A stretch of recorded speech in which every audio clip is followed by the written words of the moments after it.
"When can you submit the proof to me?" the Emperor inquired, sliding his gaze to Tui. "Alleged proof," Pilru objected. 3 imperial days, sire." Gasps of protest issued from the Ixians. "But, sire, in that amount of time they can solidify their military gains, fabricate any evidence they wish." Pilru's eyes glittered. "They have already murdered my wife, destroyed buildings. My son is missing. Please do not allow them to continue their rampage unchecked for 3 days." The Emperor considered this for a moment, while the assemblage grew quiet. "I'm sure you are exaggerating the unpleasantness to force me into making a rash decision. Considering the gravity of the charges, I'm inclined to await the evidence, or lack of it." He looked at his chamberlain. "What say you, Aiken? Does that follow the letter of imperial law in a situation such as this?" Esben murmured in concurrence. Elrood nodded at Pilru as if he were granting him an incredible personal favor. "I think, however, that the proof should be submitted in 2 days instead of 3. Can you accomplish that, Ambassador Tui?" "It will be difficult, sire, but as you wish." Aghast, Pilru flushed with anger. "My lord, how can you side against us with these filthy Tleilaxu?" "Ambassador, your prejudice is not welcome here in my imperial anteroom. I have nothing but the utmost respect for your Earl, and, of course, his Lady Shando." Shaddam looked at the guild agents at the rear of the room. In subdued tones they conversed in a secret language. Presently they nodded to each other. A violation of the Butlerian Jihad was a most serious matter to them. "But in 2 days my planet will be lost." Pilru sent a pleading look to the guildsmen for support, but they remained silent and would not make eye contact. "You can't do this! You'll doom our people to destruction!" Yutabre shouted at Elrood. "Messenger, you are impertinent, just like Dominic Vernius. Tax my patience no more." Looking sternly at the Tleilaxu representative, Elrood commanded, "Ambassador Tui, bring me your proof, incontrovertible proof, within 2 days, or withdraw your forces from Ix." Mafra Tui bowed. Concealed from the guildsman directly behind him, a slight smile worked briefly at the edges of his mouth, then faded. "Very well, then," the Ixian ambassador said, trembling now with rage. "I hereby demand an immediate Security Council session of the Landsraad." "And you shall have it precisely according to law," Elrood said. "I have already acted in the manner I believe best serves the Imperium. Mafra Tui here will address the Council in 2 days, and you may do the same. If you wish to return to your planet in the meantime, I will divert an express highliner for your use. But be warned, if these charges are indeed valid, Ambassador, House Vernius will have much to atone for." Wiping perspiration from his shaven head, Dominic Vernius studied his ambassador to Kytane. Pilru had just delivered a shocking report to the Earl and his lady. The man was clearly anxious to search for his missing son in the chaos of the underground city, though he had been back on the planet for less than an hour. They stood together in a subterranean operations center, deep within the ceiling of rock, since the transparent orb office in the Grand Palais was too vulnerable in time of war. Machinery sounds could be heard, tube transports moving Ixian troops and equipment through the catacombs of the planetary crust. The defensive battles had not been going well. Through well-planned sabotage and carefully arranged bottlenecks, Tleilaxu now controlled most of the underworld, and the Ixians were being herded into smaller and smaller areas. The rebellious suboids vastly outnumbered the besieged Ixian defenders, and the Tleilaxu invaders took full advantage, manipulating the pale-skinned workers with ease. "Elrood has betrayed us, my love," Dominic said, holding his wife. They had only the dirty clothes on their backs and a few household treasures they had managed to rescue. He understood everything now, though. "I knew the Emperor hated me, but I never expected such loathsome behavior, not even from him. If only I could prove it." Looking pale and more fragile than ever, though her eyes flared with iron determination, the Lady Shando drew a deep breath. Delicate lines etched around her exquisite eyes and mouth were the only indications of her advancing age, subtle reminders to Dominic to treasure her beauty, love, and fine character more each day. Stepping to his side, she looped one arm through his. "Maybe if I went to him and threw myself on his mercy, he might be reasonable for whatever memories he still holds of me." "I wouldn't let you do it. He hates you now and resents me for marrying you. Rudy is beyond compassion." Dominic clenched his fists and studied Ambassador Pilru's face, but found no hope there. Looking back at Shando, he said, "Knowing him, he's undoubtedly set up intrigues so complex that he couldn't withdraw now if he wanted to. We'll never receive war reparations, even if we are victorious. My family fortunes will be confiscated, my personal power stripped." He lowered his voice, trying to hide the despair. "And all to get even with me for taking his woman away from him a long, long time ago." "I'll do whatever you want me to do, Dominic," she said softly. "You made me your wife instead of your concubine. I've always told you." Her words trailed off. "I know, my love." He squeezed her hand. "I'd do anything for you, too. It was worth the cost. Even this." "I await your orders, my lord," Ambassador Pilru said, deeply agitated. His son Kater was out there somewhere, hiding, fighting, perhaps already dead.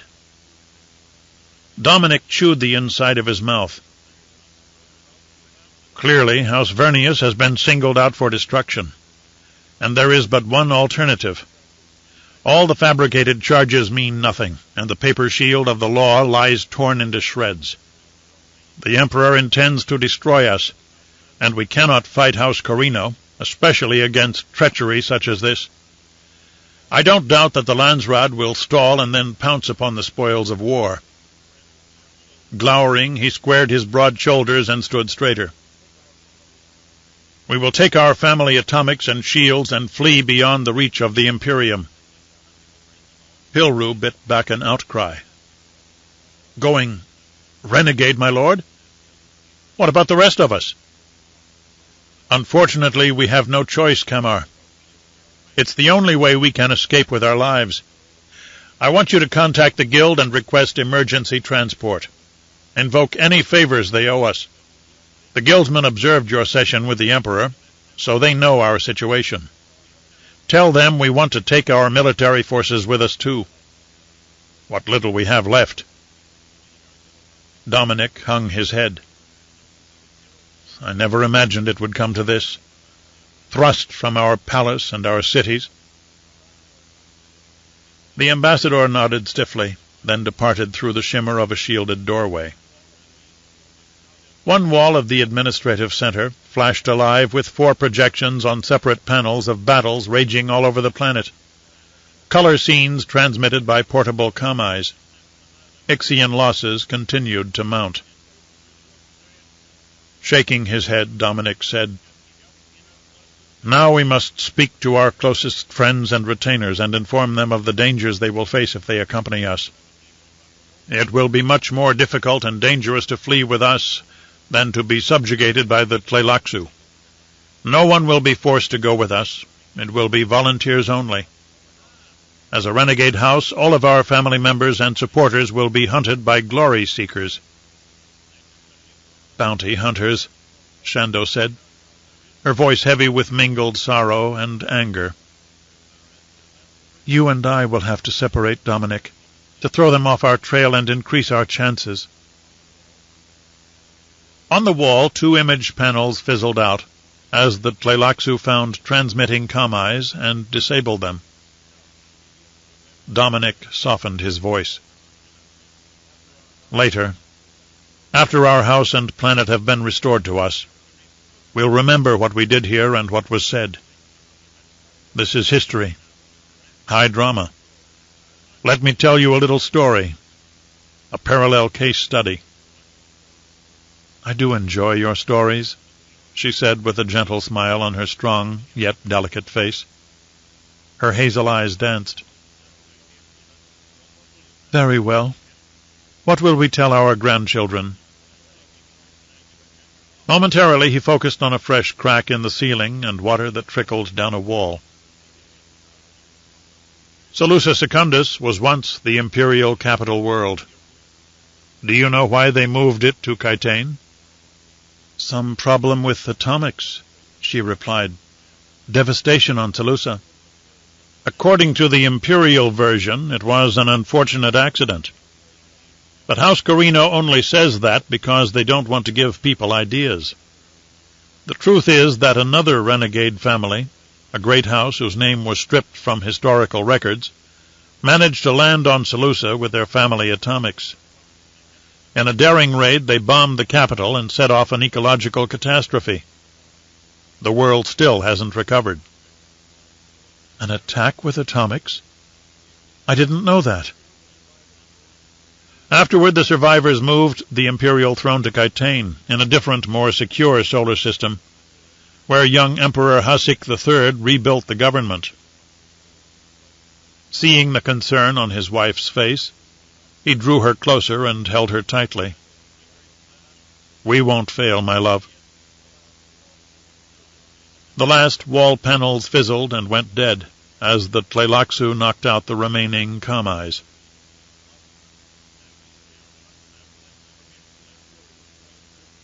In the Imperium there exists the principle of the individual, noble but rarely utilized, whereby a person who violates a written law in a situation of extreme peril or need can request a special session of the Court of Jurisdiction in order to explain and support the necessity of his actions.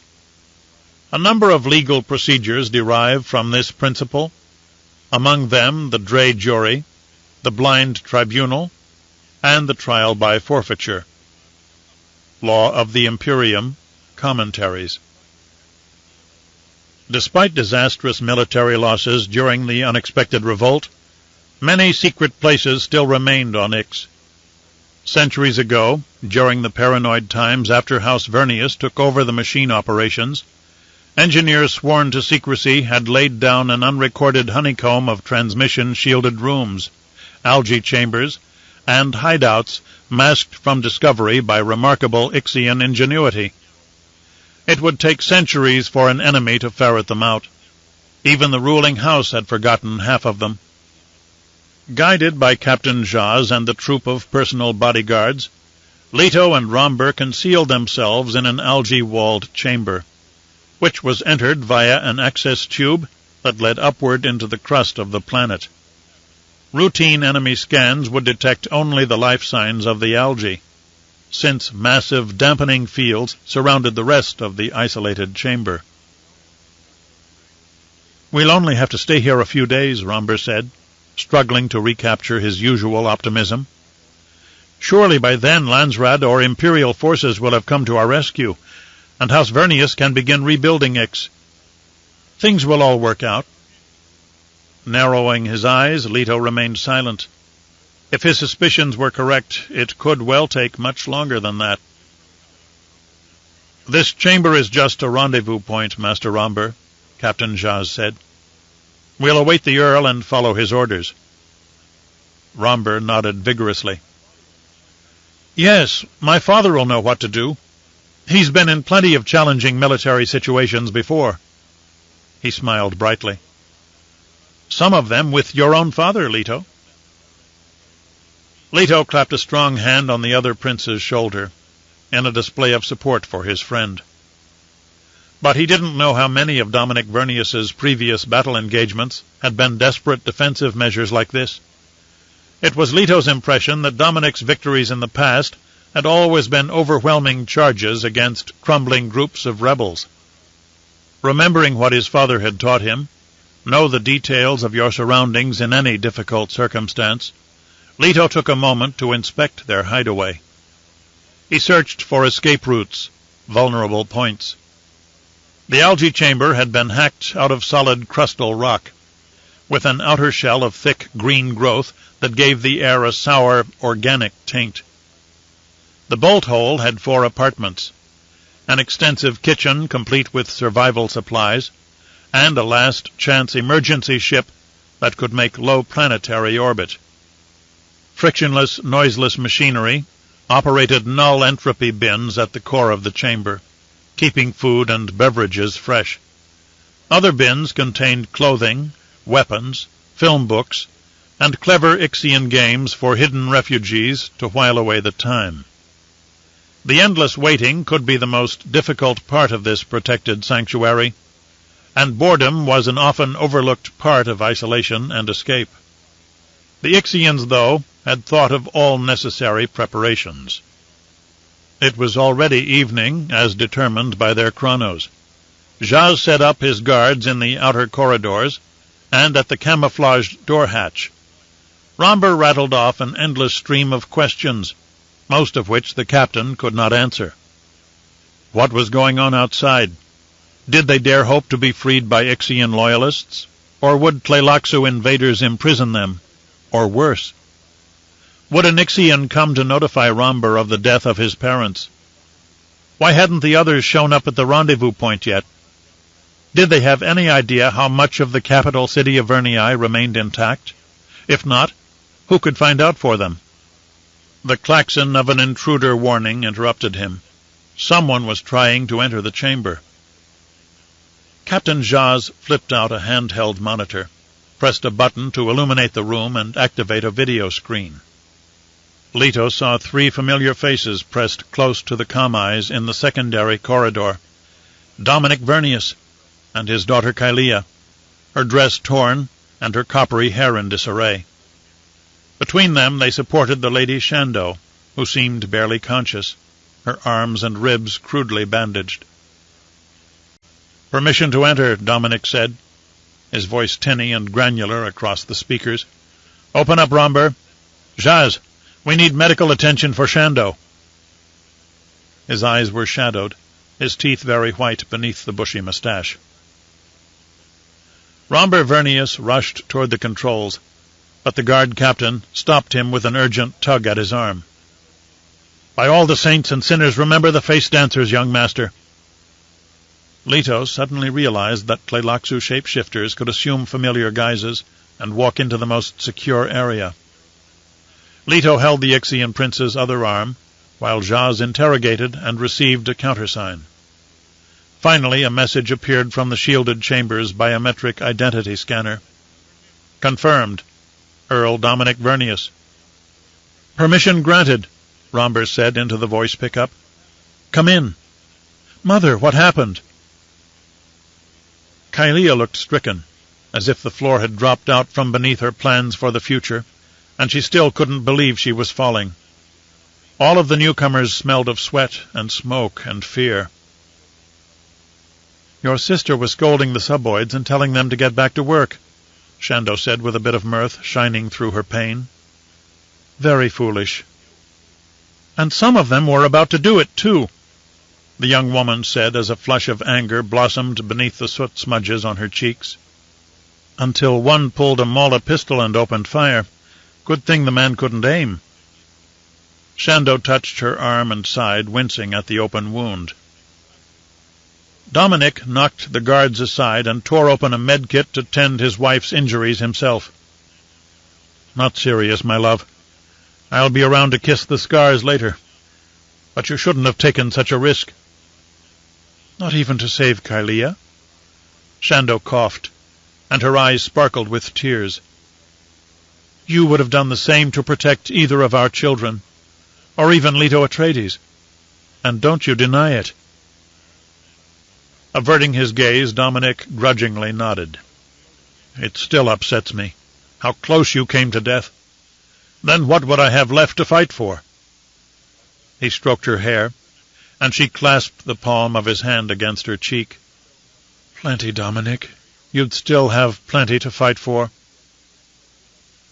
Watching the exchange, Leto could see what had driven a beautiful young concubine to leave her emperor, and why a war hero had risked Elrood's wrath to marry her.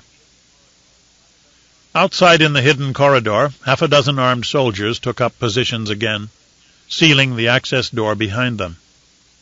On the external monitor screen, Leto saw the rest of them, shock troops in case of a violent rebel incursion, setting up laser cannons, sensors, and sonic defensive equipment in the chamber's access tube. Relieved to see his family safe at last, Romber hugged his parents and sister. "It'll be all right," he said. "You'll see." Despite her wound, the Lady Shando appeared proud and brave, though salty tracks around her reddened eyes showed evidence of tears. Self-consciously, Kylea glanced over at Leto, then dropped her emerald gaze. She looked defeated now, and fragile, without her usual aloof demeanor. He wanted to comfort her, but hesitated. Everything seemed too unsettled now, too frightening. "We don't have much time, children," Dominic said, wiping perspiration from his brow, then rubbing his sweaty biceps. "And this time calls for desperate measures." His shaved scalp was smudged with someone else's blood. Ally or enemy, Leto wondered. The torn helix insignia dangled from his lapel. "Then now is not the time to call us children," Kylea said with surprising strength.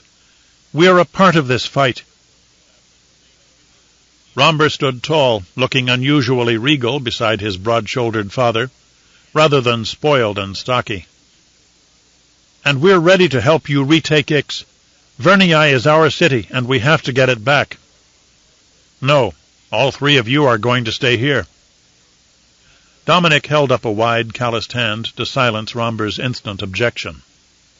"First order of business is to keep the heirs safe. I'll hear no argument in this. Each moment of arguing takes me away from my people, and they desperately need my leadership right now." "You boys are too young to fight," Shando said, her delicate face now looking hard and unbreakable. "You're the future of your respective houses. Both of you." Dominic came forward to stand in front of Leto and looked him directly in the eye for the first time, as if he finally saw the Atreides boy as a man.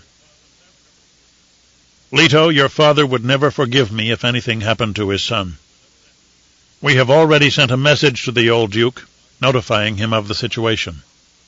In response, your father has promised limited assistance, and has dispatched a rescue mission to take you, Romber, and Kylea to safety on Caladan." Dominic placed beefy hands on the shoulders of his 2 children, children who now needed to be much more than that. "Duke Atreides will protect you, give you sanctuary from this. It is all he can do for now." "That's ridiculous," Leto said, his gray eyes flashing. "You should take refuge with House Atreides as well, my lord. My father would never turn you away." Dominic gave a wan smile. "No doubt Polis would do exactly as you say. But I cannot, because that would doom my children."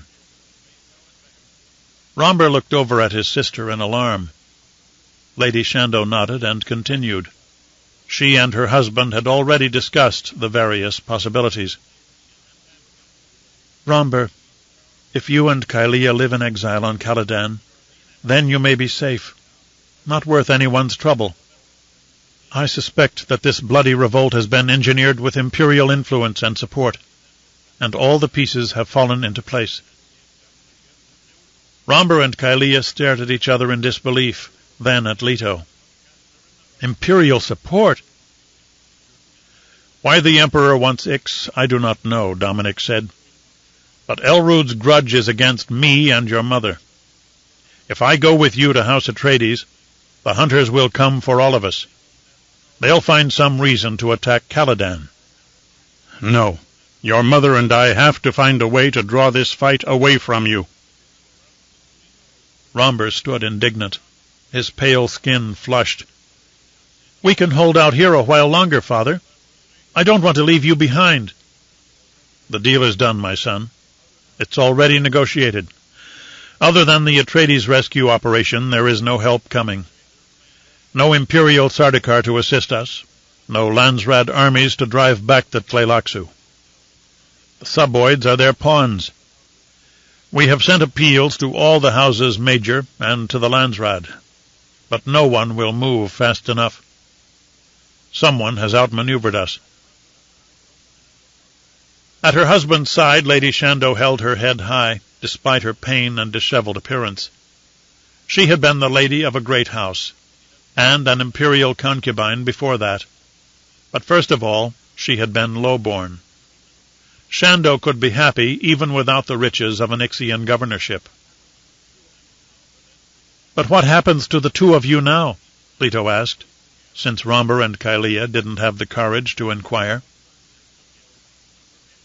"House Vernius will go renegade." Shandor let the word hang in an astonished silence for a heartbeat. "Vermilion hells!" Romber finally said, and his sister also gasped. Shandor stood and kissed her children. "We'll take what we can salvage. Then Dominic and I will separate and go into hiding. Maybe for years. A few of the most loyal will accompany us. Others will flee entirely. Still others will stay here, for better or worse. We'll make new lives for ourselves, and eventually our fortunes will turn again." Dominic gave Leto an awkward handshake, not quite the imperial clasp of fingers, but more the way old Terrans used to do it, since the Imperium, from the Emperor to all of the houses major, had let House Vernius down. Once they declared themselves renegade, the family Vernius would no longer be part of the Imperium. Shandor and Kylea were crying softly as they hugged one another, while Dominic clasped his son by the shoulders. Moments later, Earl Vernius and his wife hurried out through the chamber's access tube, taking a contingent of guards with them, while Romber and his sister held one another and watched them go on the Kamai screen. The following morning, the three refugees sat in uncomfortable but efficient suspensor chairs, eating energy bars and drinking Ixap juice, and waiting. Kylea said little, as if she had lost her energy for fighting the circumstances. Her older brother tried to cheer her up, but to no avail. Isolated here, walled off, they had heard no word from outside, didn't know if reinforcements had arrived, or if the city continued to burn. Kylea had cleaned herself up, made a valiant effort to reconstruct her damaged gown and torn lace, and then wore her altered appearance like a badge. "I should have been attending a ball this week," she said, her voice empty, as if all the emotion had been scrubbed from it. "The solstice of Dur, one of the largest social events on Kytane. My mother said I could attend one when I was old enough." She looked over at Leto and gave a mirthless laugh. "Since I could have gotten betrothed to an appropriate husband this year, I must be old enough to attend a dance. Don't you think?" She plucked at her torn lace sleeve. Leto didn't know what to say to her. He tried to think of what Helena would have said to the Vernius daughter. "When we get to Caladan, I'll have my mother throw a grand ball to welcome you there. Would you like that, Kylea?" He knew the Lady Helena resented the two Ixian children because of her religious bias, but surely his mother would soften her heart, considering the situation. If nothing else, she would never be seen committing a social faux pas. Kylea's eyes flared at his suggestion, and Leto shrank back. "What? with fishermen dancing a bawdy jig and rice farmers performing some fertility rite? Her words cut deep, and Leto felt his world and his heritage to be inadequate for someone like her. Kylia softened, though, and rested her fingers on Leto's forearm. "I'm sorry, Leto. Very sorry. It's just that I wanted so badly to go to Kytane, to see the imperial palace, the wonders of the court." Romber sat sullen. Elrood never would have allowed it, if only because he's still angry at Mother. Kylia got up and paced the small, algae-smelling chamber. Why did she ever have to leave him?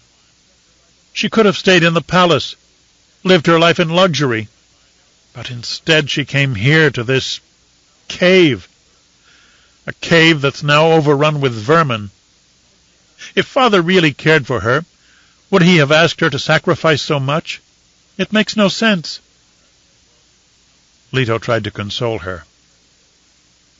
Don't you believe in love, Kylia? I've seen the way your parents look at each other. Of course I believe in love, Leto. But I also believe in common sense, and you have to weigh one against the other. Kylia turned her back on them and rummaged in the entertainment files for something to amuse herself. Leto decided not to pursue the matter. Instead, he turned to Romber with a suggestion.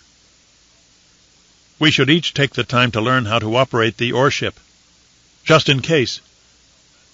No need. I can run it myself, Romber said. After taking a drink of the tart, preserved juice, Leto puckered his lips. But what if you're injured? Or worse, what do we do then? He's right, you know, Kylia said, not even lifting her emerald eyes from the entertainment files. Her voice sounded weary and brittle. Let's show him, Romber. He stared across the table at Leto. Well, you know how an ornithopter works? Or a shuttle? I learned to pilot a thopter by the time I was 10, but the only shuttles I've seen were robo-controlled. Brainless machines performing set functions the same way every time. I hate those things, even though we manufacture them. He took a bite of energy bar.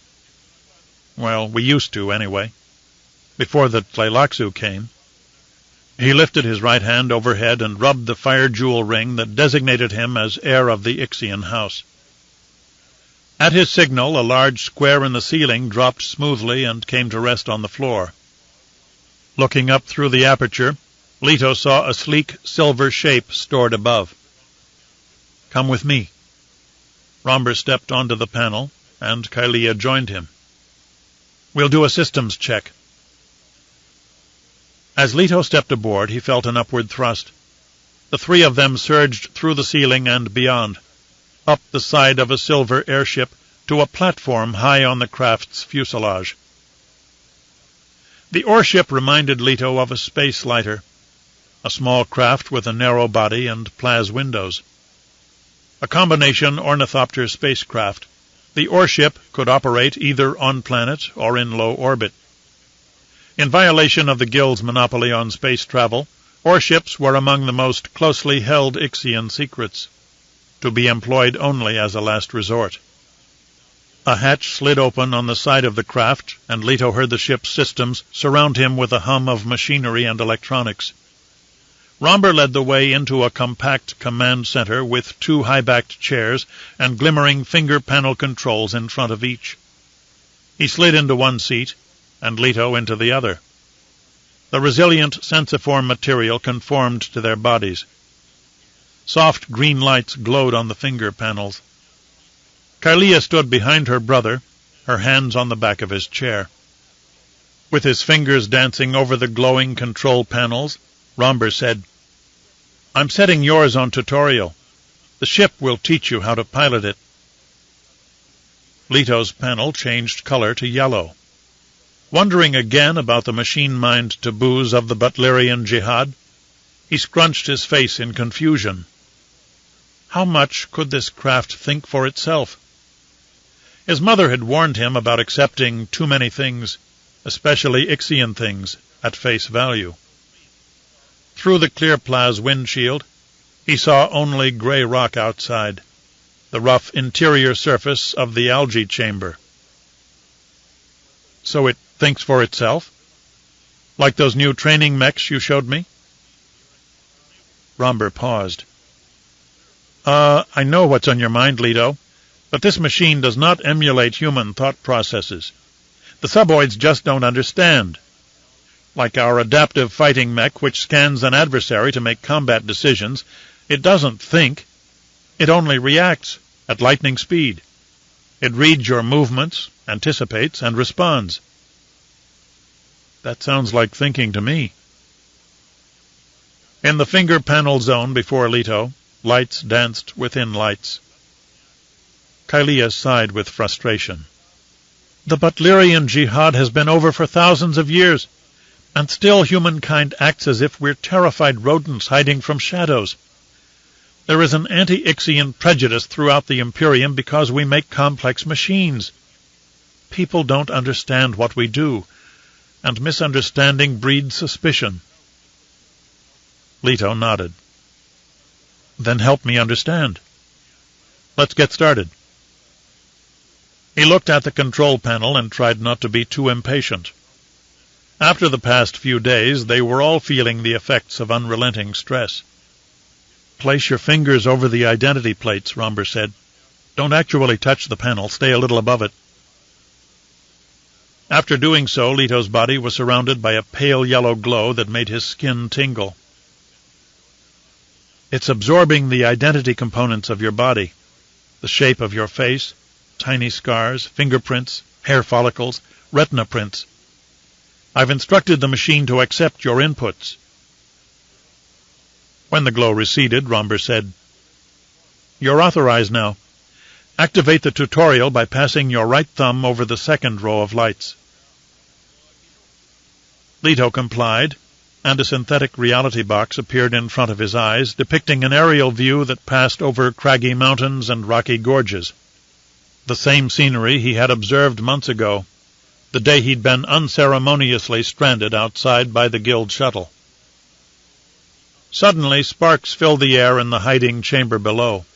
Explosions and static bursts inundated his ears. The synthetic landscape image went hazy, came into focus again, and faded. Leto's head rang from the noise. Sit down, Romber barked. This isn't a simulation anymore. They found us already. Kylea tumbled into a low bulkhead seat behind Leto's and was automatically surrounded by a personal safety field. Leto felt the warmth of another PSF cocooning him as Romber tried to lock himself into the piloting seat. On the Yorship's surveillance screen, Romber saw Tleilaxu soldiers and armed suboids filling the hidden chamber's access tube, firing lasgun bursts to break open the hidden doorways. The attackers were already through the second barrier.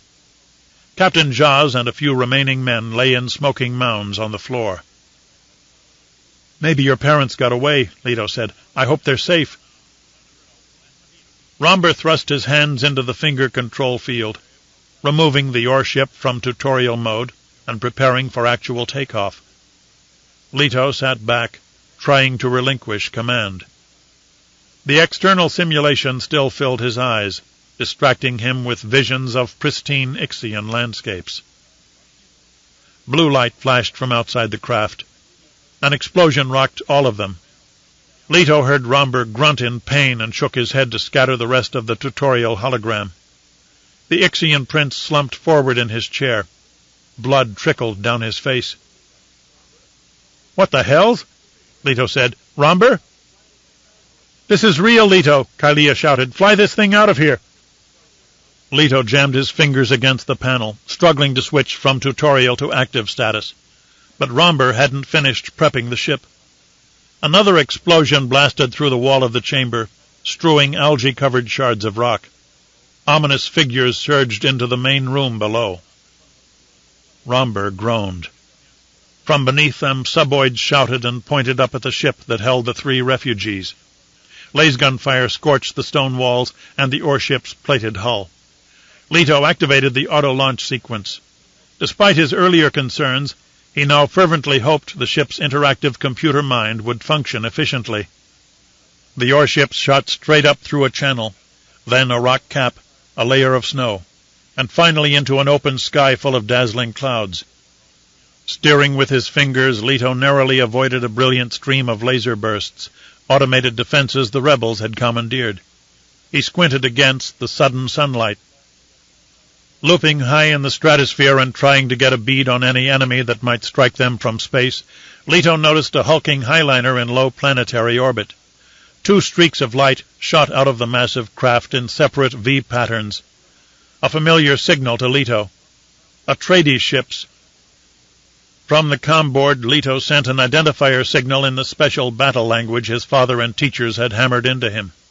Rescue craft fell in on each side of the ore-ship, acting as escorts. The pilot signaled him to acknowledge his identity. Bursts of purple from the starboard craft pulverized a cloud below, where enemy ships had been concealed. "Romber, are you all right?" Kylea took a moment to assess her brother's injuries. The young Vernius heir stirred, put a hand to his head, and groaned. A ceiling-mounted electronics box had struck him on the skull, then shattered on the floor. "Oh, vermilion hells! Didn't get the blasted PSF activated in time." He blinked repeatedly, then swiped dark blood from his eyes. Using his new skills, Leto followed his escort into the safety of the waiting highliner, where he saw 2 large Atreides battle frigates. As his ore-ship hovered inside the hold, a message came over the comm system in Gallic, but he recognized a familiar Caledonian drawl. "Good thing we got the highliner to wait an extra hour. Welcome aboard, Prince Leto. Are you and your companions all right? How many survivors?" He looked over at Romber, nursing his battered skull. 3 of us, more or less intact. Just get us away from Ix." After the ore-ship was parked between Atreides escorts within assigned stalls inside the immense highliner hold, Leto looked to each side. Through the portholes of the larger ships, he saw uniformed Atreides soldiers in green and black livery, familiar hawk crests. He breathed a deep, relieved sigh. Next he looked with concern at Romber, whose sister was wiping blood off his brow with a cloth. Focusing on Leto, the Ixian prince said, "Well, forget the simulations, friend. It's always best to learn by doing." Then he passed out and crumpled to one side.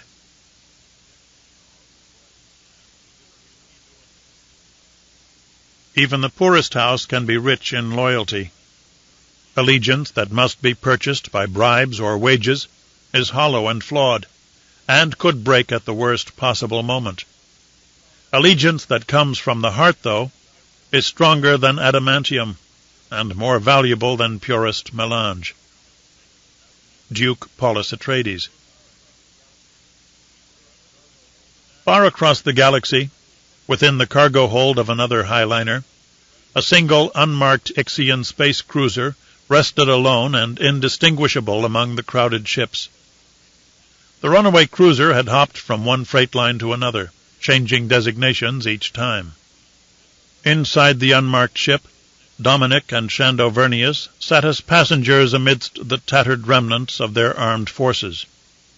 Many of the family guard had been killed, and many had not made it to the escape ship in time.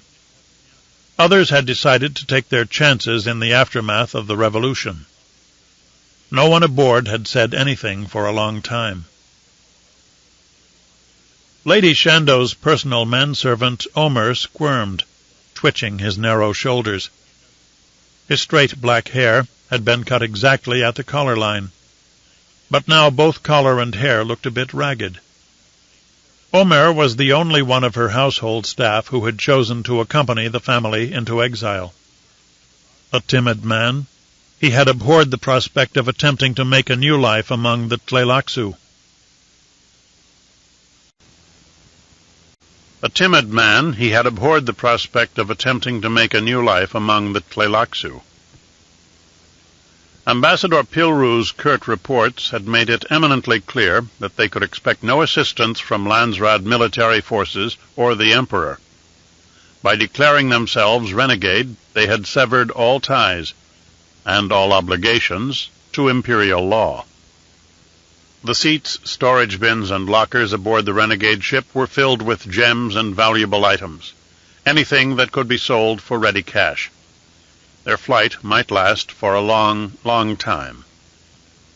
Dominic sat next to his wife, holding her small and delicate hand. His hairless brow was creased with concern. "Elrood will send out teams to track us down," he said. "We'll be hunted like animals." "Oh, why won't he just leave us alone now?" Omer muttered, shaking his straight black hair. "We've already lost everything." "Not enough for Rudy," Shando said, turning to her manservant.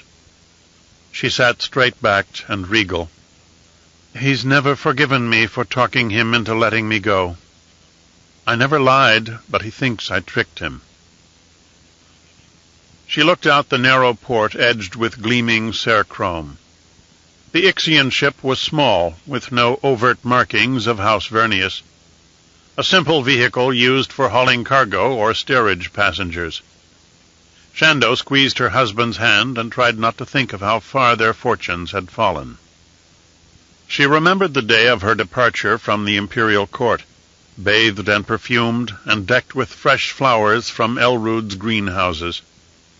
The other concubines had given her gifts of brooches, jewels, radiant scarves that glowed from body heat. She had been young and excited then, her heart swelling with gratitude for the memories and experiences, yet aching to start a new life with a man she desperately loved.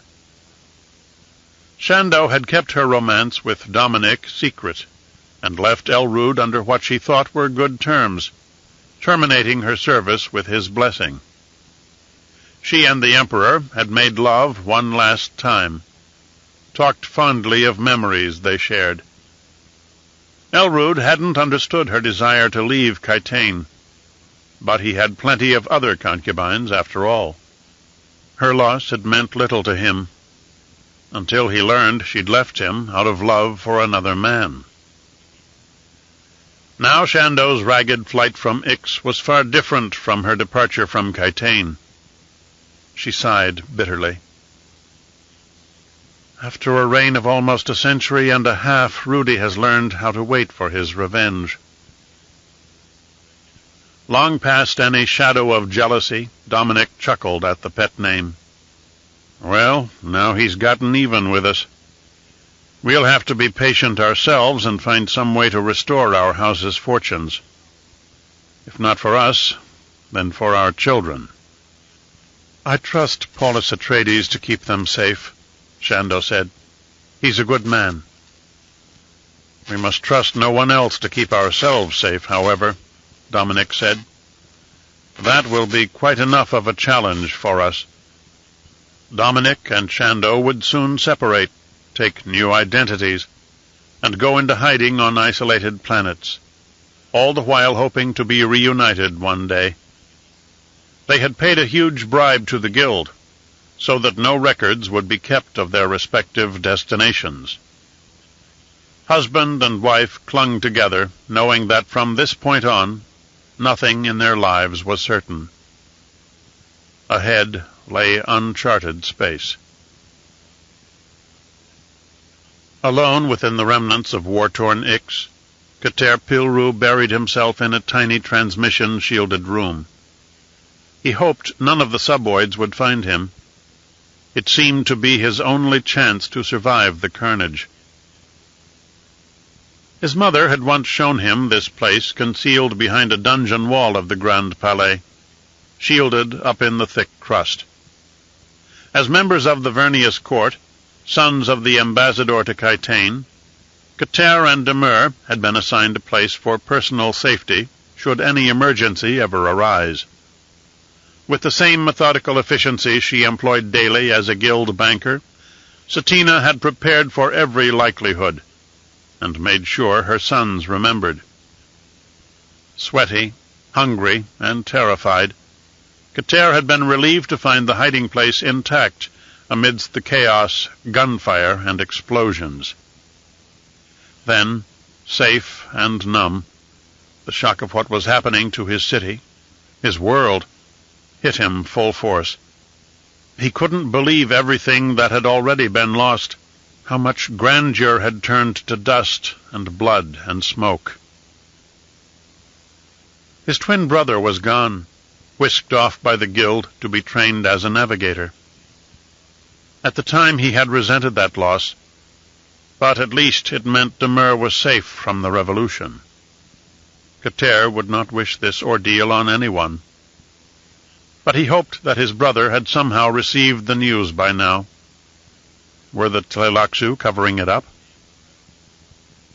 Kater had tried to contact his father, but the ambassador had been trapped on Kytane at the height of the crisis. Amid fires and explosions and murderous suboid gangs, Kater had found himself with few options other than to hide and survive. The dark-haired young man would be killed if he tried to make it to the Vernius administration chambers. Their mother was dead already.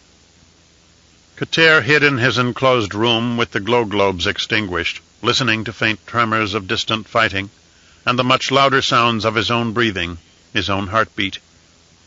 He was alive. 3 days earlier, he had watched the revolutionaries destroy a wing of the guild facility, the section of the blocky gray building that housed all Ixian banking functions. His mother had been in there. He and Demur had visited her offices enough times during their childhood. He knew Satina had barricaded herself in the records vaults, unable to escape and unwilling to believe the rebellious suboid fighters would dare attack a neutral guild stronghold. But the suboids did not understand politics or the subtle strands of power. Satina had sent Kater a final transmission, telling him to hold out, to stay safe, arranging for where they would meet again once the violence died down. Neither of them had believed the situation could get worse. But while Kater had watched, explosions planted by suboid rebels tore part of the building free. The structure broke away from its hold on the cave roof. Burning, groaning, tumbling, the wreckage fell with a monumental crash to the grotto floor, killing hundreds of watching rebels, as well as the guild bankers and functionaries, everyone inside. The air filled with smoke and screams, and the fighting continued. He had known it would be useless to make his way down there to search for his mother. Instead, realizing that his entire world was falling apart, Kater had run to the only shelter he knew. Hidden within the transmission-shielded bolt hole, he slept huddled in a fetal position, then awoke with a vague sense of determination partially dulled by his anger and grief. Kater found and inventoried provisions laid up in null-entropy storage chambers. He checked outdated weapons in the small armory closet. Unlike some of the larger algae rooms, this secret place had no oreship. He hoped the chamber wasn't on any charts, classified or unclassified. Otherwise, the Tleilaxu and their duped suboid followers would certainly find him. Stunned and listless, Kater holed up and passed the time, not certain when he might be able to escape, or even send a message. He didn't think any outside military forces would ever arrive to rescue Ix. It should have happened long before now. His father had departed for good. A few panicked rumors said that House Vernius had fled, gone renegade. The Grand Palais was already abandoned and ransacked, soon to become the headquarters for the new masters of Ix. Had Kylia Vernius departed with her family, fleeing the destruction? Kater hoped so, for her sake. Otherwise she would have been a target for the angry revolutionaries. She was a beautiful young woman, bred for court functions and finery and palace intrigues, never for tooth-and-nail survival. It made him sick to think of his beloved city, pillaged and trampled. He remembered the crystal walkways, the stalactite buildings, the magnificent achievements of the highliner construction, a craft that could be whisked away like magic by the powers of a guild navigator. How often had he and Demure explored long tunnels, looked out at the massive grottos, watched prosperity spread to all Ix's inhabitants. Now the suboids had ruined everything. And for what? He doubted even they understood. Possibly Kater could find a passage to the surface, contact a transport ship, use stolen credits to buy a passage off of Ix and make his way to Kytane, where he would contact his father. Was Camar Pilru even still the ambassador of a government in exile? Probably not. No, Kater could not leave here and abandon his world to its fate. This was Ix, his home, and he refused to run. He did vow to survive, though, somehow. He would do whatever it took. Once the dust settled, he could wear old clothes and meekly pretend to be one of the disaffected Ixians coping with new planetary masters. He doubted he would ever be safe, however. Not if he intended to continue the fight. In ensuing weeks, Kater was able to sneak out of his hideout late in the programmed subterranean nights, utilizing an Ixian life tracer to avoid Tleilaxu guards and other enemy personnel. With disgust, he watched magnificent Vernii crumble in front of his eyes. The Grand Palais was now occupied by the ugly gnome men, treacherous gray-skinned usurpers, who had stolen an entire world under the indifferent eyes of the Imperium. They had flooded the underground city with their furtive, robed representatives. Ferret-like invader teams scoured the stalactite buildings in search of any nobles in hiding. Face-dancer troops proved much more efficient than the reckless lower classes. Far below, suboids reveled in the streets, but they didn't know what else to do. Soon they grew bored and went sullenly back to their old jobs. Without face-dancer instigators to tell them what to want or demand, the suboids had no organized meetings, no way to make their own decisions. Their lives became the same again, under different masters, with tighter production quotas. Kater realized that the new Tleilaxu overseers would have to begin making enormous profits in order to pay the material costs of this takeover. On the streets of the underground city, Kater shuffled unnoticed among the defeated populace, shift supervisors, and families of mid-ranked workers who had survived the purges and had nowhere to go. Dressed in drab clothes, he crossed damaged walkways into the ruined upper city, and took lift tubes down to the rubble of the manufacturing centers. He couldn't hide forever, but he couldn't be seen yet either. Kater refused to accept that the battle was already lost. The Beni Tleilax had few friends among the Landsraad, and they certainly couldn't withstand a coordinated resistance. Yet Ix seemed to offer none. Standing in a small cowed group of pedestrians on a sidewalk made of interlocked tiles, he watched blond, chiseled-featured soldiers march by. They wore gray and black uniforms, definitely not Ixians or suboids, and certainly not Tleilaxu. Tall and erect, the haughty soldiers carried stunners, wore black riot control helmets, and enforced order. A new order. With horror, he recognized them. The Emperor's Sardaukar. The sight of Imperial troops assisting in the takeover made Kater furious as he comprehended greater depths to this conspiracy. But he masked his emotions in the crowd. He couldn't allow anyone to notice him. Around him he heard the grumbling of Ixian natives. Despite Sardaukar enforcement, Even the middle classes were none too content with their changed situation. Earl Vernius had been a good-natured, if somewhat preoccupied ruler. The Bene Tleilax, on the other hand, were religious fanatics with brutal rules. Many of the freedoms Ixians took for granted would soon vanish under Tleilaxu government. Kater wished he could do something to get even with these treacherous invaders. He vowed to make that his focus for as long as it might take. As he crept along the gloomy, damaged streets on the grotto floor, it saddened him to see buildings blackened and crumbling from the ceiling. The upper city had been gutted. 2 of the diamond pillars supporting the immense rock roof had been blown, and the resulting avalanches had buried entire blocks of suboid dwelling complexes. With a muffled groan, Kater realized that virtually all of the grand Ixian public artworks had been destroyed, including the stylized Guild Highliner model that had graced Plaza Dome.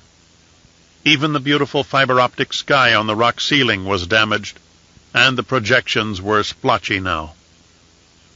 The dour and fanatical Tleilaxu had never been known to appreciate art. To them, it simply got in the way. He remembered that Kylia Vernius had dabbled in painting and motile sculptures. She had talked with Kater about certain styles that were all the rage on Kytane, and had greedily absorbed any tourist images his father brought back from ambassadorial duties. But now the art was gone, and so was Kylia. Once again, Kater felt paralyzed by his aloneness. Slipping unnoticed into the ruins of a collapsed outbuilding in what had once been a botanical park, Kater stopped suddenly, transfixed. Something caught his eye, and he squinted to clear his vision. Out of the smoldering rubble emerged the hazy image of a familiar old man, barely visible. Kater blinked. Could this be his imagination? A stuttering hologram from a diary disk? Or something else? He hadn't eaten all day, and he was tense and weary to the point of collapse. But still the image was there, wasn't it? Through smoke and acrid fumes, he recognized the form of the old inventor, Davy Rogo, the crippled genius who had befriended the twins and taught them his innovations. As Kater gasped, the apparition began to whisper in a frail, creaking voice. Was it a ghost? A vision? A mad hallucination? Eccentric Rogo seemed to be telling Kater what to do, what technological components he needed, and how to put them all together. Are you real? Kater whispered, stepping closer. What are you telling me? For some reason, the blurry image of old Rogo did not respond to questions. Kater didn't understand, but he listened. Wires and metal parts lay strewn at his feet, where a machine had been wrecked by indiscriminate explosives. These are components I need.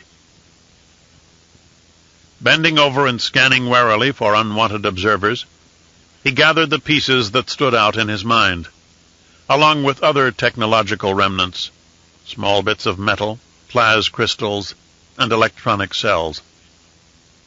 The old man had given him some kind of inspiration. Kater stuffed the items into his pockets and beneath his clothing. Ix would change mightily under the new Tleilaxu rule, and any scrap of his civilization's precious past might prove valuable. The Tleilaxu would confiscate everything if they found him. In the following days of haunted exploration, Kater never saw the image of the old man again, never truly comprehended what he had encountered. But he worked hard to add to his technological collection, his resources. He would continue this battle, alone if necessary. Each night he passed under the noses of the enemy as they settled in for permanent occupation. He ransacked empty portions of the upper and lower city, before rebuilding teams could clean up and remove unwanted memories. Remembering what the vision of Rogo had whispered into his imagination, he began to construct something. When the Atreides rescue ships returned to Caladan and approached the spaceport fields of Cala City, the old Duke made only minimal attempts at a grand welcome. The times and circumstances were too somber for the usual protocol ministers, band, and banner carriers. Duke Atreides stood in the open air, squinting up into the cloud-dappled sunshine as the ships landed.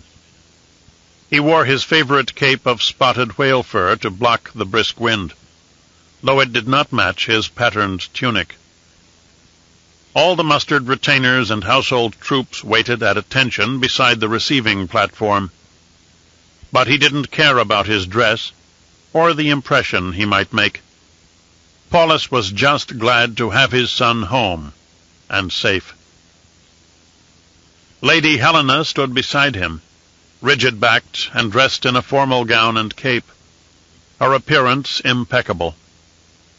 As the frigate settled down onto the spaceport landing area, Helena regarded her husband with an I-told-you-so expression. Then she composed her face into a welcoming smile for all to see. No observer would ever guess at the repeated shouting matches they'd engaged in while the Highliner was en route, bringing their son home. "I don't see how you could offer those two sanctuary," she said, her voice quiet but icy.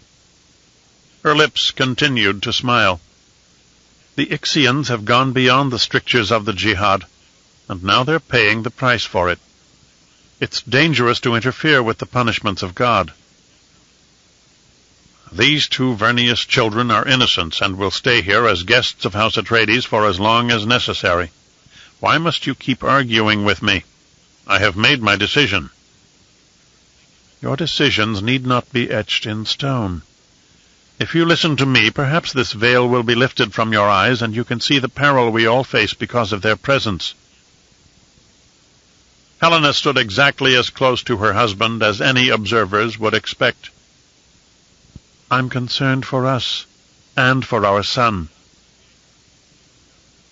The ship on the landing field extended its struts and locked down.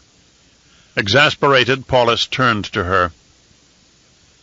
"Helena, I owe Dominic Vernius more than you can know, and I do not shirk my obligations.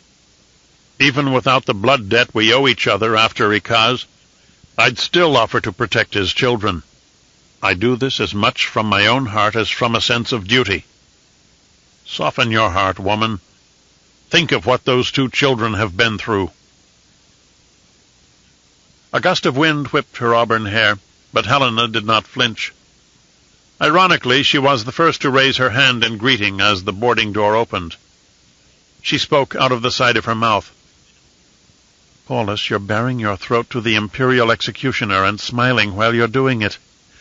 We'll pay for this folly in ways you can't imagine. I just want the best for everyone." Around them, the house guards studiously ignored the argument.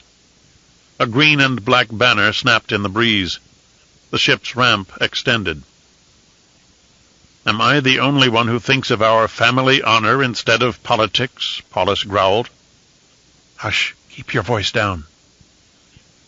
"If I lived my life only by safe decisions and advantageous alliances, I would be no man at all, and certainly not one worthy of being a duke." The soldiers marched out and stood at attention, forming a path for the three who had been rescued from Ix. Leto emerged first, taking a deep breath of the sea-freshened air, blinking in the hazy sunshine of Caladan. He was washed and dressed in clean clothes again, but his manner still conveyed weariness. His skin seemed gray, his dark hair mussed, his brow above the hawk-like eyes and nose scarred by memories. Leto took another huge breath, as if he couldn't get enough of the salt iodine scents of the nearby sea, the hint of fish and wood smoke. Home. He never wanted to spend time away from Caladan again.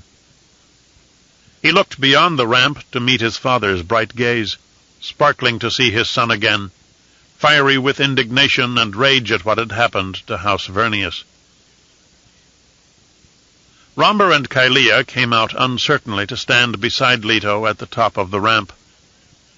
Kylea's emerald eyes were haunted, and she looked around the new world, as if the sky was far too vast overhead. Leto wanted to comfort her. Again he held himself back, this time because of his mother's presence.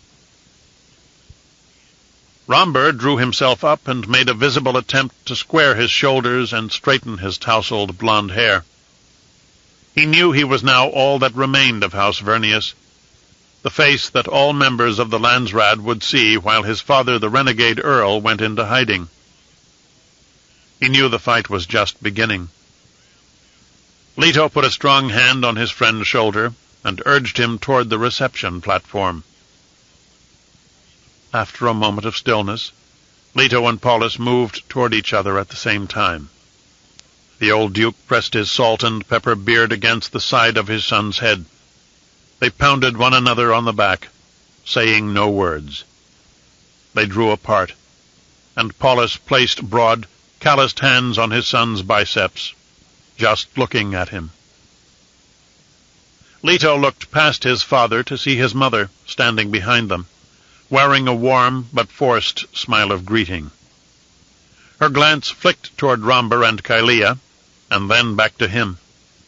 Leto knew Lady Helena Atreides would receive the two exiles with all the ceremony due important visiting dignitaries. He did note, however, that she had chosen jewelry and colors resplendent with the markings of House Regicide, rival to Ix, as if to twist a knife into the Vernius exiles. Duke Paulus didn't seem to notice. The old duke turned to give a vigorous greeting to Romber, who still wore a small bandage over his head injury. "Welcome, welcome, lad," he said. "As I promised your father, you and your sister will remain here with us, protected by the might of House Atreides, until all this blows over." Kylea stared up at the scudding clouds, as if she'd never seen open sky before. She shivered, looking lost. "What if it never blows over?" Following her obligation, Helena came forward to take the Vernius daughter by the arm. "Come, child, we'll help you settle in, just in case this has to be your home for a while." Romber gripped the old duke with an imperial handshake. I can't express my appreciation enough, sir. Kylea and I both understand the risk you've taken to shelter us." Helena glanced over her shoulder at her husband, who ignored her. Paulus gestured toward the castle on the cliffs. "House Atreides values loyalty and honor far above politics." He took a hard and insightful look at his exhausted son. Leto drew a deep breath, receiving the lesson like a sword thrust. "Loyalty and honor," Paulus repeated. "That is the way it must always be."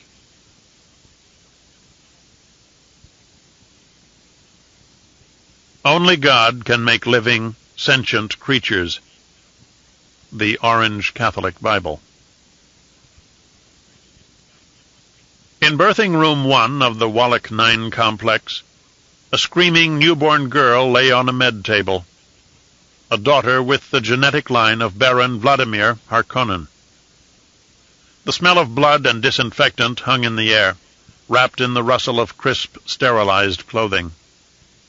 Harsh glow globes burned down, reflecting from the rough stone walls and polished metal surfaces. Many daughters had been born here, many new sisters. With more excitement than the Bene Gesserit usually exhibited, reverend mothers in dark robes poked at the scrawny infant with instruments, talking about her in worried tones. One sister used a hypo needle to draw a blood sample, while another took a skin scraping with a shallow curette. No one spoke above a whisper. "Odd skin tone, poor biochemistry, low weight." Drenched in perspiration, Gaius Helen Mohiam lay nearby in discomfort, attempting to reassert control over the pummeled tissues of her body. Though her preservation hid her actual age, she looked too old to be having babies. This birth had been hard for her, harder than the previous 8 children she had borne. By now she felt ancient and used up.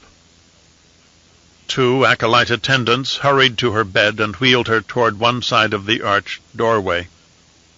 One lay a cool rag on her forehead.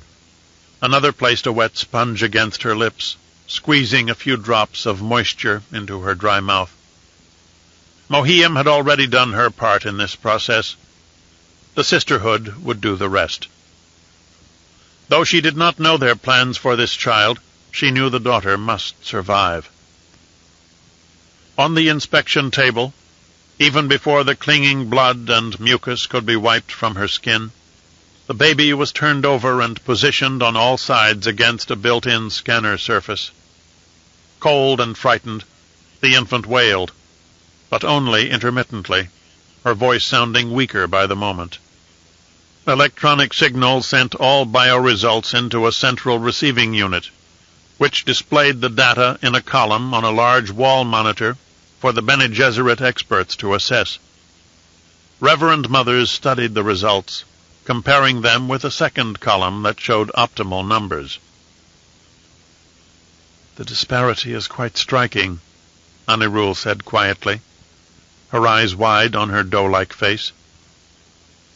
The young Kwisatz mother's disappointment hung like a solid weight on her shoulders. "And most unexpected," said Mother Superior Harishka. Her bird-like eyes glittered from the wrinkles on her face. In tandem with those taboos that prevented the Bene Gesserit from using artificial means of fertilization in their breeding programs, other taboos kept them from inspecting or manipulating fetuses in utero. Sourly, the ancient woman shook her head and flicked a sidelong glance at sweat-soaked Mohiam, still recovering on her table near the door. "The genetics are correct, but this child is wrong. We have made an error." Anirul leaned over the infant girl for a closer look. The child had a sickly pallor and misshapen facial bones, as well as a disjointed or malformed shoulder. Other deficiencies, perhaps chronic, might take longer to assess. And she's supposed to become the grandmother of the Kwisatz Haderach? Weakness does not breed strength. Internally, Anirul reeled, trying to determine what could have gone wrong. The other sisters would call her too young and impetuous again. The projections in the breeding records had been so precise, the information from other memory so certain. Though sired by Vladimir Harkonnen, this girl-child wasn't what she was supposed to be. The feeble infant couldn't possibly be the next step in the genetic path that was supposed to culminate, in only 2 more generations, with the holy grail of the Bene Gesserit breeding program, their super-being. "Could something be incorrect in the mating index?" Mother Superior said, averting her eyes from the baby. "Or is this an aberration?" "Genetics is never certain, Mother Superior," Anirul said, taking a step away from the baby. Her confidence was gone, but she tried not to make excuses. She ran a nervous hand over her close-cropped bronze hair. "The projections are correct. I'm afraid the bloodline simply didn't cooperate this time." Mother Superior looked around the room at the doctors, the other sisters. Every comment, every move would be recorded and stored in Wallach 9 archives, as well as in other memory, for perusal by later generations. "Are you suggesting we try again with the Baron himself? He wasn't exactly the most cooperative of subjects." Anirul smiled faintly. What an understatement. Our projections give us the highest probability. It must be Baron Harkonnen, and it must be Mohiam. Thousands of years of careful selection have led to this point. We have other options, but none as good as this one. And so we must try again. She tried to sound philosophical. Other mistakes have occurred along the way, Mother Superior. We cannot let one failure bring about the end of the entire program. Of course not, Arishka snapped.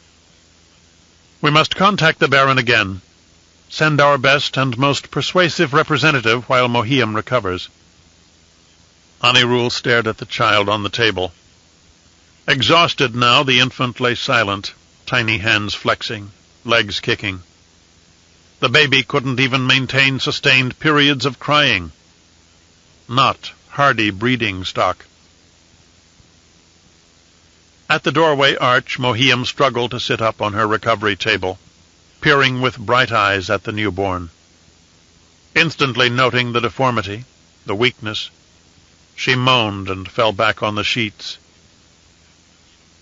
Trying to comfort her, Mother Superior Harishka came over to the table. We need your strength now, sister, not your despair. We will make certain you get another chance with the Baron. She folded her arms across her chest, and with a rustling of her robe, departed from the birthing room, followed by her aides. In his balcony chambers at Harkonnen Keep, the Baron admired himself naked in the mirror, as he frequently liked to do. There were many mirrors in his extensive apartment wing, and plenty of light, so that he might constantly enjoy the perfection of form that nature had bestowed upon him. He was lean and muscular, with good skin tone, especially when his male lovers took the time to rub perfumed oils into every pore. He feathered his fingers over the washboard ridges on his abdomen. Magnificent. No wonder the witches had requested that he breed with them a second time. He was, after all, extraordinarily beautiful. With their breeding programs, they would naturally desire the best stock. His first child by that warthog Mohiam must have been so perfect that they wanted another. Though he loathed the prospect, he asked himself if that was truly so horrible. But he wished he knew how his offspring fit into the long-term plans of those devious, secretive women. They had multiple breeding programs, and no one but a Bene Gesserit seemed to understand any of them. Could this be used to his advantage somehow? Or did they intend to turn the daughter against him at a later date? They had been careful not to provide any bastard heirs, thus avoiding dynastic squabbles. Not that he much cared anyway. But what was in it for him? Even Peter de Vries had been at a loss to offer an explanation. "You have not given us your response, Baron," Sister Margaret Rashinozia said from behind him. She seemed not to show any discomfort whatsoever at his nakedness. In the reflecting glass, he saw the beautiful golden-haired sister. Did they think her beauty could tempt him? Her shapeliness? Her fine features? Would he rather mate with her than with the other one?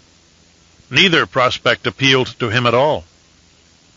Representing the scheming sisterhood, Margaret had just spoken of the need for him to copulate a second time with the witch Mohiam. It hadn't even been a year yet. The gall of these creatures! Margaret at least used slippery words and a little finesse, rather than the brutish demands Mohiam had made of him that night long ago. At least the witches had sent a better mouthpiece this time. In front of the beautiful woman, he refused to put on any clothing, especially in the wake of her request. Nude, he flaunted himself for her, but pretended not to notice. Wouldn't that sleek beauty love to rut with someone like me? Mohiam was rather too plain for my tastes, he said, finally turning to face the sisterhood's emissary. Tell me which. Was my first child a daughter, as I was promised?" "How could it possibly make any difference to you?" Margaret's gray-green eyes remained locked on his. But he could tell she wanted to let her gaze roam over his body, his muscles, and his golden skin. "I didn't say it made any difference, foolish woman. But I am of noble station, and I asked you a question. Answer me or die." "The Bene Gesserit do not fear death, Baron," Margaret said, in the calmest of tones. Her serenity both irritated and intrigued him. "Yes, your first child was a girl," she continued.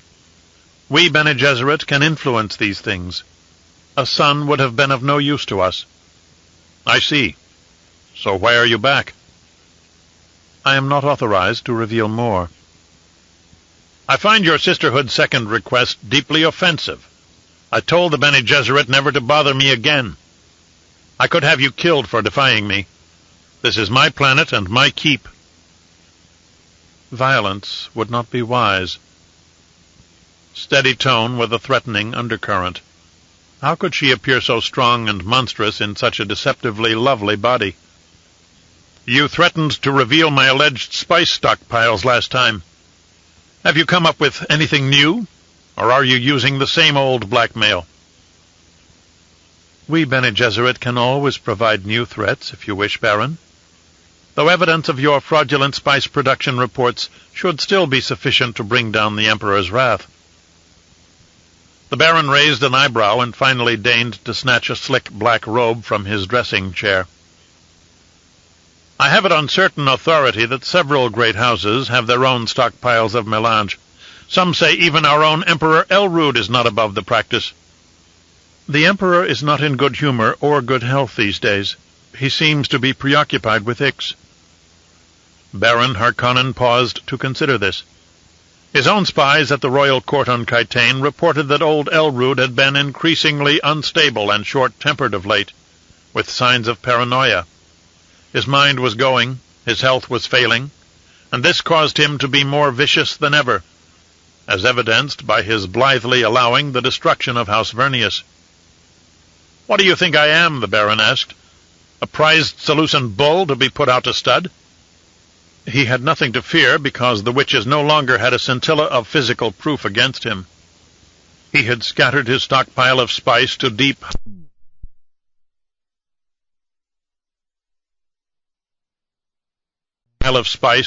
hiding places in the isolation of Lankavile, and ordered the destruction of every scrap of evidence from Arrakis.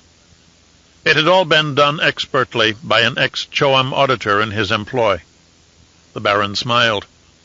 Former employ, actually, since de Vries had already dealt with the man.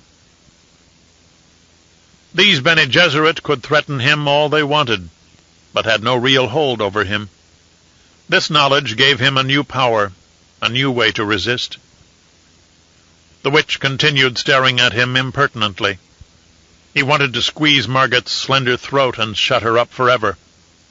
But that wouldn't solve his problem, even if he survived the confrontation. The Bene Gesserit would just send another, and another. He needed to teach the witches a lesson they wouldn't soon forget. "Send your breeding mother to me if you insist. I shall prepare for her." He knew exactly what he was going to do. His mentat, Peter de Vries, and probably even his nephew Rabban, would be happy to help. "Very well, the Reverend Mother Gaius Helen Mohiam will be on her way within a fortnight, Baron." Without another word, Margaret left. Her sparkling blonde hair and milky skin seemed too radiant to be contained within the drab robes of the sisterhood. The Baron summoned de Vries. They had to get to work.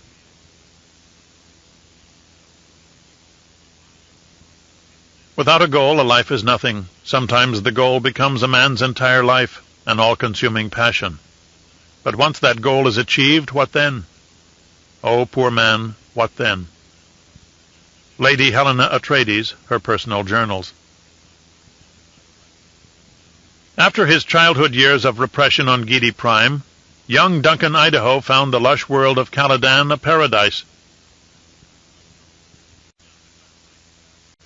After his childhood years of repression on Giedi Prime, young Duncan Idaho found the lush world of Caladan a paradise.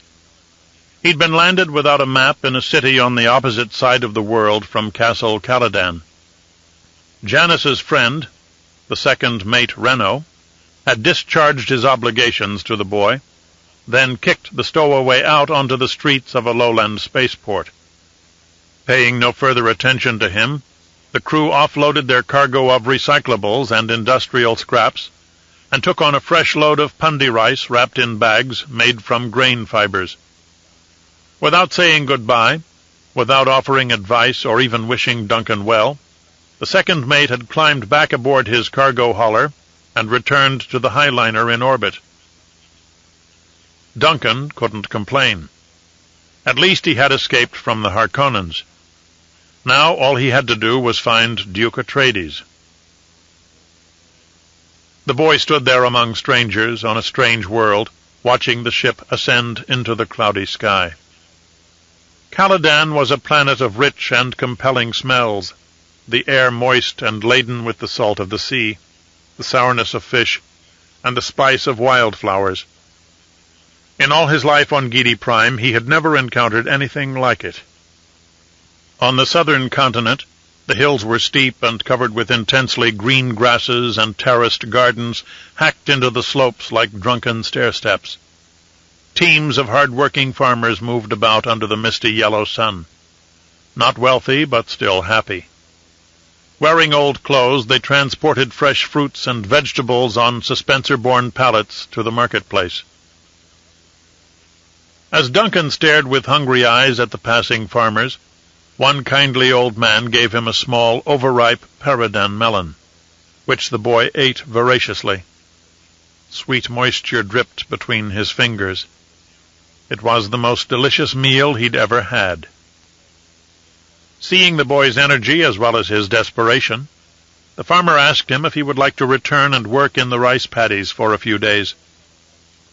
The old fellow offered no pay, only a place to sleep and some food. Duncan readily agreed.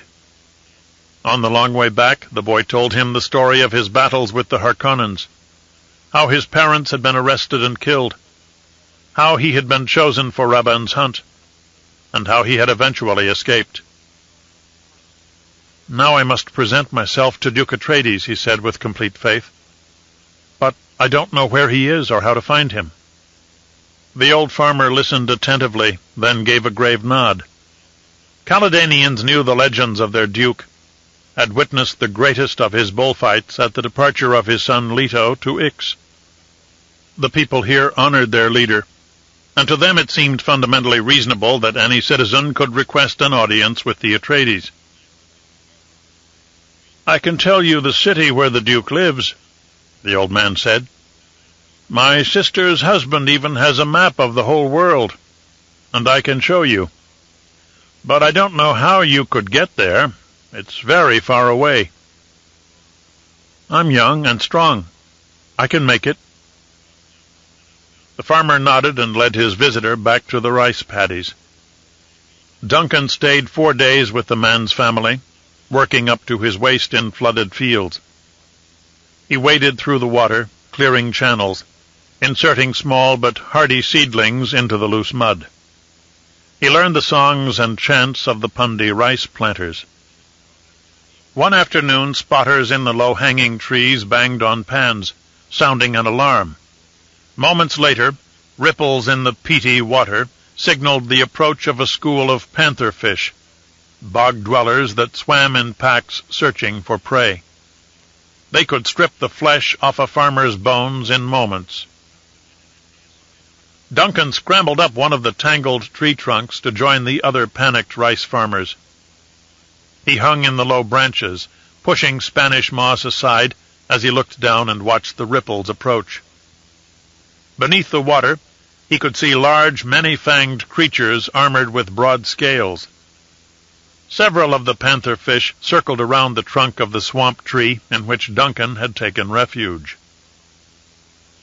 Some of the creatures rose up on scaled elbows, rudimentary arms with front fins that had developed into clumsy claws. With most of their bodies out of the water, the carnivorous fish stretched upward, large and deadly. They blinked wet, slitted eyes at the young man who hung just out of reach in the branches above. After a long moment of staring them down, Duncan climbed one branch higher. The pantherfish submerged again, swirling away out of sight in the sprawling rice paddies. The following day, Duncan took a spare meal the farmer's family had packed for him and trudged off toward the coast, where he eventually found work as a net rigger on a fishing boat that plied the waters of the warm southern seas. At least the boat would take him to port on the continent where Castle Caladan lay. For weeks he worked the nets, gutted the fish, and ate his fill in the galley. The cook used a lot of spices that were unfamiliar to Duncan. Hot Caledonian peppers and mustards that made his eyes water and his nose run. The men laughed at his discomfiture and told him he would never be a man until he could eat food like that. To their surprise, young Duncan took this as a challenge, and soon he began asking for extra seasoning. Before long, he could endure meals hotter than any other crew member. The fishermen stopped teasing him and began to praise him instead. Before the end of the voyage, a cabin boy in the next bunk did a calculation for Duncan that showed him that he was 9 now, by almost 6 weeks. "I feel a lot older than that," Duncan responded. He hadn't expected to take so long to reach his destination, but his life was better now, despite the incredibly hard work he'd taken on. He felt safe, freer in a way than he had ever felt before. The men on the crew were his new family. Under cloudy skies, the fishing boat finally reached port, and Duncan left the sea behind. He didn't ask for pay, didn't take his leave of the captain. He simply departed. The ocean-going sojourn was just a step along the way. Never once during his long journey did he ever deviate from his main goal of reaching the old Duke. He took advantage of no one and worked hard for the hospitality he received. In a dockside alley, a sailor from another ship once tried to molest him, but Duncan fought back with iron-hard muscles and whip-fast reflexes. The bruised and battered predator retreated, finding this wild boy too much for him. Duncan began hitching rides on ground trucks and cars, and sneaked aboard tube trains and short-haul cargo thopters. Inexorably, he moved north on the continent, toward Castle Caladan, getting closer and closer as the months passed. During the frequent rains, he found trees under which he could huddle. But even wet and hungry, he didn't feel so bad, for he recalled the terrible night at Forest Guard Station. How cold he had been, how he had used a knife to cut open his own shoulder. After that, he could certainly handle these brief discomforts. Sometimes he struck up conversations with other travelers and heard stories of their popular duke, bits of Atreides history. Back on Giedi Prime, no one had spoken of such matters. People held their opinions to themselves and gave up no information except under duress. Here, however, the locals were happy to talk about their situation. Duncan realized with a shock one afternoon, as he traveled with 3 entertainers, that the people on Caladan actually loved their leader. In sharp contrast, Duncan had heard only terrible stories of the Harkonnens. He knew the fear of the populace and the brutal consequences of any real or imagined defiance. On this planet, though, the people respected rather than feared their ruler. The old duke, Duncan was told, walked with only a small honor guard through villages and markets, visiting the people without wearing any armor, without shields or fear of attack. Baron Harkonnen, or Glasu Rabban, would never dare such a thing. "I may like this duke," Duncan thought one night, curled up under a blanket one of the entertainers had loaned him. Finally, after months of travel, He stood in the village at the foot of the promontory that held Castle Caladan. The magnificent structure stood like a sentinel gazing out across the calm seas. Somewhere inside it lived Duke Paulus Atreides, by now a legendary figure to the boy. Duncan shivered from the chill of morning and took a deep breath. The fog lifted above the seacoast, turning the rising sun into a deep orange ball. He marched away from the village and started up the long, steep road to the castle. This was where he must go.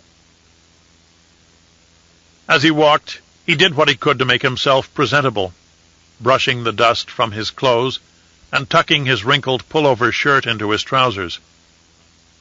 But he felt confident about himself, regardless of his appearance, and this duke would accept him or throw him out. Either way, Duncan Idaho would survive. When he reached the gates that led into the great courtyard, the Atreides guards tried to bar his way, thinking him a panhandler. "I'm not a beggar," Duncan announced with his head held high. "I have come across the galaxy to see the Duke, and I must tell him my story." The guards just laughed. "We can find you some scraps from the kitchen, but no more." "That would be very kind of you, sirs," Duncan agreed, his stomach grumbling with hunger. "But that isn't why I'm here. Please send a message into the castle that—" He tried to remember the phrasing one of the traveling singers had taught him. "That Master Duncan Idaho requests an audience with Duke Paulus Atreides." The guards laughed again, but the boy saw grudging respect seep into their expressions. One went away and came back with some breakfast, tiny roasted eggs for Duncan. After thanking the guard, he wolfed down the eggs, licked his fingers, and sat on the ground to wait. Hours passed. The guards kept looking at him and shaking their heads. One asked him if he carried any weapons, or any money, both of which Duncan denied. As a steady stream of petitioners came and went, the guards chatted with each other. Duncan heard talk about a revolt that had occurred on Ix, and the Duke's concerns over House Vernius, especially because of the Emperor's acceptance of a bounty on Dominic and Shando Vernius. Apparently, the Duke's son Leto had just returned from war-torn Ix to Caladan with 2 royal refugees. Everything in the castle was in quite a turmoil. Nevertheless, Duncan waited. The sun passed overhead and slipped below the horizon of the great sea. The young man spent the night curled up in a corner of the courtyard, and with the next morning and a change of guards, he repeated his story and his request for an audience. This time he mentioned that he had escaped from a Harkonnen world and wished to offer his services to House Atreides. The Harkonnen name seemed to catch their attention. Once again the guards checked him for weapons, but more thoroughly. By early afternoon, after being frisked and probed, first by an electronic scanner to root out hidden lethal devices, then by a poison snooper, Duncan was finally ushered inside the castle. An ancient stone structure, whose interior corridors and rooms were draped with rich tapestries, the place bore a patina of history and worn elegance. Wooden floors creaked underfoot. At a wide stone archway, 2 Atreides guards passed him through even more elaborate scanning devices, which again found nothing suspicious. He was just a boy with nothing to hide. But they wore their paranoia as if it were a strange and uncomfortable garment, as if new procedures had just been instituted. Satisfied, they waved Duncan into a large room with vaulted ceilings supported by heavy, dark beams. At the center of the room, the old Duke sat back and surveyed his visitor. A strong, bear-like man with a full beard and bright green eyes, Paulus relaxed in a comfortable wooden chair, not an ostentatious throne. It was a place where he could be at ease for hours as he conducted the business of state. Atop the chair-back, just above the old patriarch's head, a hawk crest had been carved into the dark Elacan wood. Beside him sat his olive-skinned son Leto, thin and tired-looking, as if he hadn't fully recovered from his ordeal. Duncan met Leto's gray eyes, and sensed that both of them had much to tell, much to share. "We have here a very persistent boy, Leto," the old Duke said, glancing at his son. "From the looks of him, he wants something different from all the other petitioners we've heard today." Leto raised his eyebrows. He was only 5 or 6 years older than Duncan, a large gulf at their ages, but it seemed they had both been thrust headlong into adulthood. "He doesn't look greedy." Paulus's expression softened as he leaned forward in his great chair. "How long have you been waiting out there, boy?"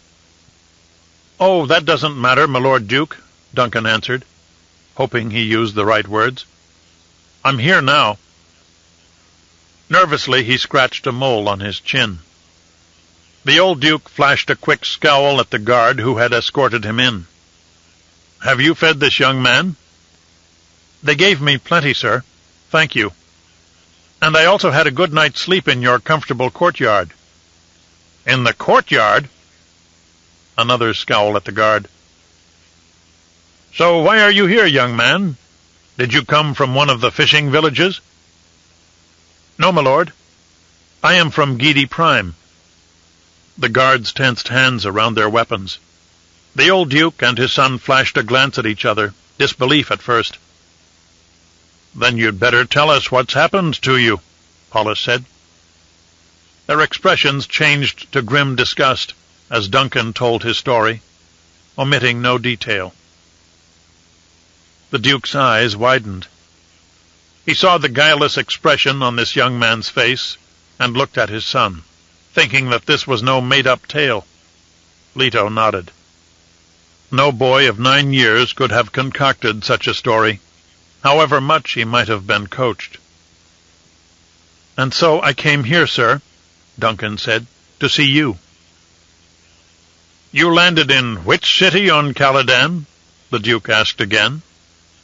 "Describe it for us." Duncan couldn't remember its name, but recounted what he had seen, and the old Duke agreed that he must have indeed made his way from across the world. "I was told to come to you, my lord, and ask if you might have something for me to do. I hate the Harkonnens, sir, and I'd willingly pledge my loyalty forever to House Atreides if only I can stay here." "I think I believe him, father," Leto said quietly, studying the boy's deep-set blue-green eyes. "Or is this a lesson you're trying to teach me?" Paulus sat back, hands folded on his lap, and his chest wrenched with spasms. After a moment, Duncan realized that the big man was holding in great rumbles of laughter. When the old Duke could no longer restrain himself, he burst out with a deep chuckle and slapped his knees. "Boy, I admire what you've done. Any young man with balls as big as yours is a man I must have as part of my household." "Thank you, sir," Duncan said. "I'm sure we can find some urgent work for him to do, father," Leto said with a tired smile. He found this brave and persistent boy to be a hopeful change from everything he had seen recently. The old Duke rose from the comfort of his chair and bellowed for retainers, insisting that they supply the boy with clothes and a bath and more food. "On second thought," he held up a hand, "bring an entire banquet table. My son and I wish to share lunch with young Master Idaho." They entered an adjacent dining room, where workers scurried and clattered about, setting up everything their Duke had commanded. One servant brushed flat the boy's dark and curly hair, and ran a static cleaner over his dusty clothes. At the head of the table, with Duncan seated on his right, and gray-eyed Leto on the left, Paulus Atreides sank his chin into a large fist. "I've got an idea, boy. Since you proved you could handle those monstrous Harkonnens, Do you think a mere Seleucid bull is beyond your capabilities?" "No, sir," Duncan said. He had heard about the Duke's grand spectacles. "If you want me to fight them for you, I'd be happy to do it." "Fight them?" Paulus laughed. "That isn't exactly what I have in mind." The Duke sat back with a huge grin, looking over at Leto. Leto said, "I think we've discovered a position for you here at Castle Caladan, young man. You can work in the stables, under the guidance of stablemaster Iresk. You'll help tend my father's bulls, feed them, and if you can get close enough, groom them too. I've done it myself. I'll introduce you to the stablemaster." He looked over at his father. "Remember, Iresk used to let me pet the bulls when I was Duncan's age?" "Oh, this boy will do a lot more than pet the beasts," the old Duke said. Paulus cocked a gray eyebrow as platters and platters of magnificent food were brought to the table. He noted the enchanted look on Duncan's face. "And if you do a good enough job in the stables," he added, "maybe we can find some more glamorous tasks for you."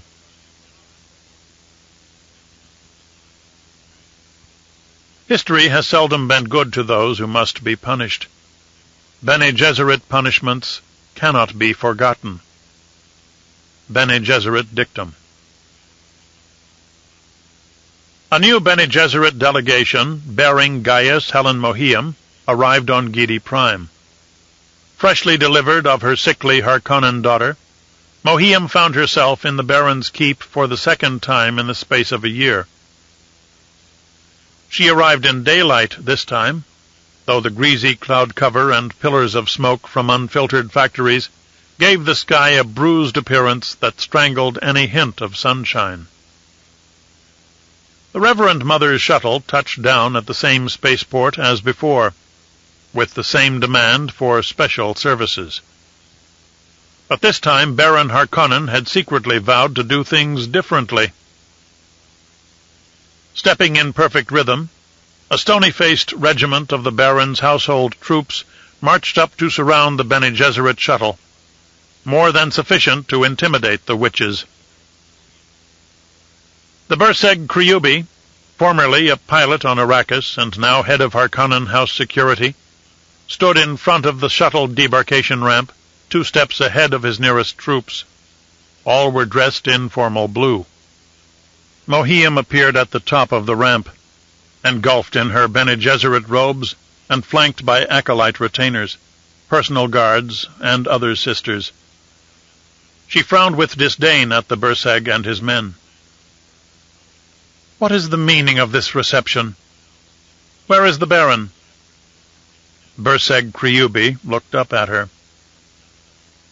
"Do not attempt your manipulative voice on me, or there will be a dangerous reaction from the troops.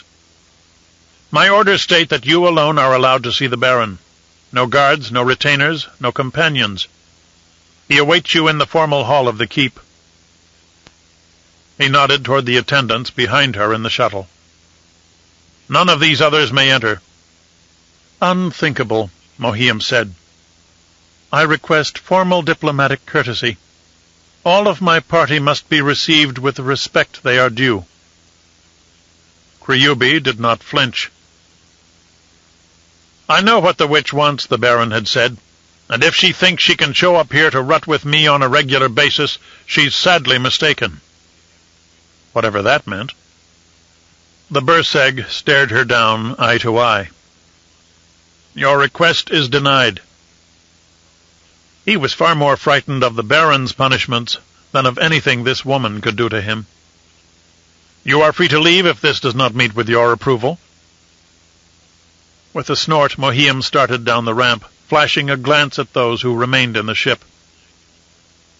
"For all his perversions, the Baron Vladimir Harkonnen is somewhat prudish," she said mockingly, more for the benefit of the Harkonnen troops than for her own people, especially when it comes to matters of sexuality. Kryubi, who had not been apprised of the situation, was intrigued by this reference, but he decided that certain things were best left unknown. "Tell me, Berseg," the witch said to him in an irritating tone, "how would you even know if I was using voice on you?" "A soldier never reveals his full arsenal of defenses." "I see." Her tone was soothing, sensual. Kryubi didn't feel threatened by it, but wondered if his bluff had worked. Unknown to this foolish soldier, Mohiam was a truth-sayer capable of recognizing nuances of falsehood and deception. She allowed the pompous Berseg to lead her across an overpass on a walkway tunnel.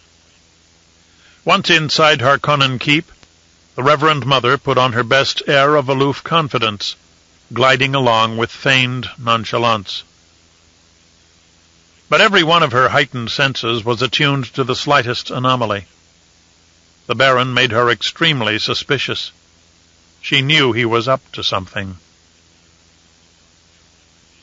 Pacing restlessly in the great hall, Baron Harkonnen looked around, his black eyes flashing and intent.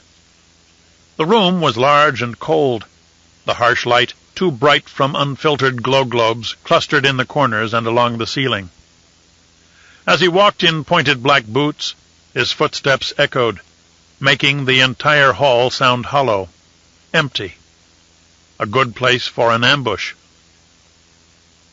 Though the residential portion of the keep might appear vacant, the Baron had stationed guards and electronic spy eyes in various alcoves. He knew he couldn't fool the Bene Gesserit whore for long, but it didn't matter. Even if she learned they were being watched, it might give her pause and prevent her from pulling her insidious tricks. The caution might at least gain him a few seconds. Since he planned to be in control this time, the Baron wanted his people to watch. He'd give them a very good show, something they'd talk about in their barracks and troop ships for years to come. Best of all, it would put the witches in their place. Blackmail me, indeed. Peter de Vries came up behind him, moving so swiftly and silently that he startled the Baron, who snapped, "Don't do that, Peter." "I've brought what you asked, my Baron." The twisted mentat extended his hand, offering 2 small plugs, white noise transmitters. "Insert these deeply into your ear canals. They're designed to distort any voice she might try to use. You can still hear normal conversation, but the plugs will scramble the unwanted, preventing it from reaching your ears." The Baron heaved a deep breath and flexed his muscles. The preparations had to be perfect. "You just take care of your part, Peter. I know what I'm doing." He went to a small alcove, snatched up the decanter of Kirana brandy, and took a long, deep swig directly from the bottle. Feeling the brandy burn in his chest, he wiped his mouth and the top of the bottle. The Baron had already imbibed more alcohol than was usual for him, perhaps more than was wise considering the ordeal he was about to face. De Vries, who recognized the Baron's anxiety, looked at his master as if laughing at him. With a scowl, the Baron took another deep swallow, just to spite the mentat. De Vries scuttled about, relishing their joint plan, eager to participate. "Perhaps, Baron, the witch is returning here because she enjoyed her first encounter with you so much." He cackled. "Do you think she's been lusting after you ever since?" The Baron scowled at him again, this time sharply enough that the mentat wondered if he had pushed too far. But de Vries always managed to talk his way out of reprisals. "Is that the best prime projection my mentat can offer? Think, damn you! Why would the Bene Gesserit want another child from me? Are they just trying to twist the knife deeper, to make me hate them even more than I already do?" He snorted, wondering if that could be possible. Maybe they needed 2 daughters for some reason, or maybe something was wrong with the first one. The Baron's generous lips curved upward in a slight smile. This child would certainly be the last. No evidence remained for the Bene Gesserit to use as blackmail. Lankavile now hid the largest treasure of Harkonnen melange right under Abelard's nose. The fool had no inkling of how he was being used to cover the Baron's secret activities. But though soft-hearted and soft-headed, Abelard was still a Harkonnen. Even if he discovered the deception, he wouldn't dare expose it for fear of destroying his own family holdings. Abelard revered the memory of their father too much for that. The Baron walked away from the Kirana brandy, and the sweet burning taste turned sour in the back of his mouth. He wore a loose maroon and black pajama top, tightly sashed across his flat stomach. The pale blue griffin crest of House Harkonnen emblazoned the left breast. He'd left his arms bare to show off his biceps. His reddish hair was cut short, tousled for a rakish look.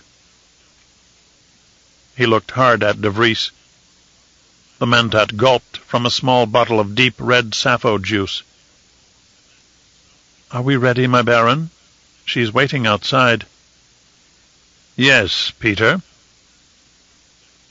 He lounged back in a chair. His silky pants were loose, and the prying eyes of the Reverend Mother would be able to detect no bulge of a weapon. No expected weapon. He smiled. "Go and send her in." When Mohiam passed into the main hall of the keep, Burseg Kriubi and his troops closed the doors behind her, remaining outside. The locks sealed with a click. Immediately on her guard, she noted that the Baron had orchestrated every detail of this encounter. The two of them seemed to be alone in the long room, which was austere and cold, awash in glaring light. The entire keep conveyed the impression of square corners and unsoftened harshness the Harkonnens loved so well. This place was more an industrial conference room than a sumptuous palace hall. "Greetings again, Baron Harkonnen," Mohiam said with a smile that overlaid politeness on top of her scorn. "I see you've been anticipating our meeting. Perhaps you're even eager." She looked away, glancing at her fingertips. "It's possible I shall allow you a bit more pleasure this time." "Maybe so," the Baron said affably. She didn't like the answer. What is his game? Mohiam looked around, sensing the air currents, peering into shadows, trying to hear the heartbeat of some other person lying in wait. Someone was there. But where? Did they plan to murder her? Would they dare? She monitored her pulse, prevented it from accelerating. The Baron definitely had more in mind than simple cooperation. She had never expected an easy victory over him, especially not this second time. The heads of some minor houses could be crushed or manipulated. The Bene Gesserit certainly knew how to do it. But this wouldn't be the fate of House Harkonnen. She looked at the Baron's Stygian eyes, straining with her truth-sayer abilities, but unable to see what he was thinking, unable to unravel his plans. Mohiam felt a twinge of fear deep inside, barely recognized. Just how much would the Harkonnens dare? This Baron couldn't afford to refuse the Sisterhood's demand, knowing what information the Bene Gesserit held against him. Or would he risk the possibility of heavy imperial penalties? Of equal import, would he risk a Bene Gesserit punishment? That too was no small matter.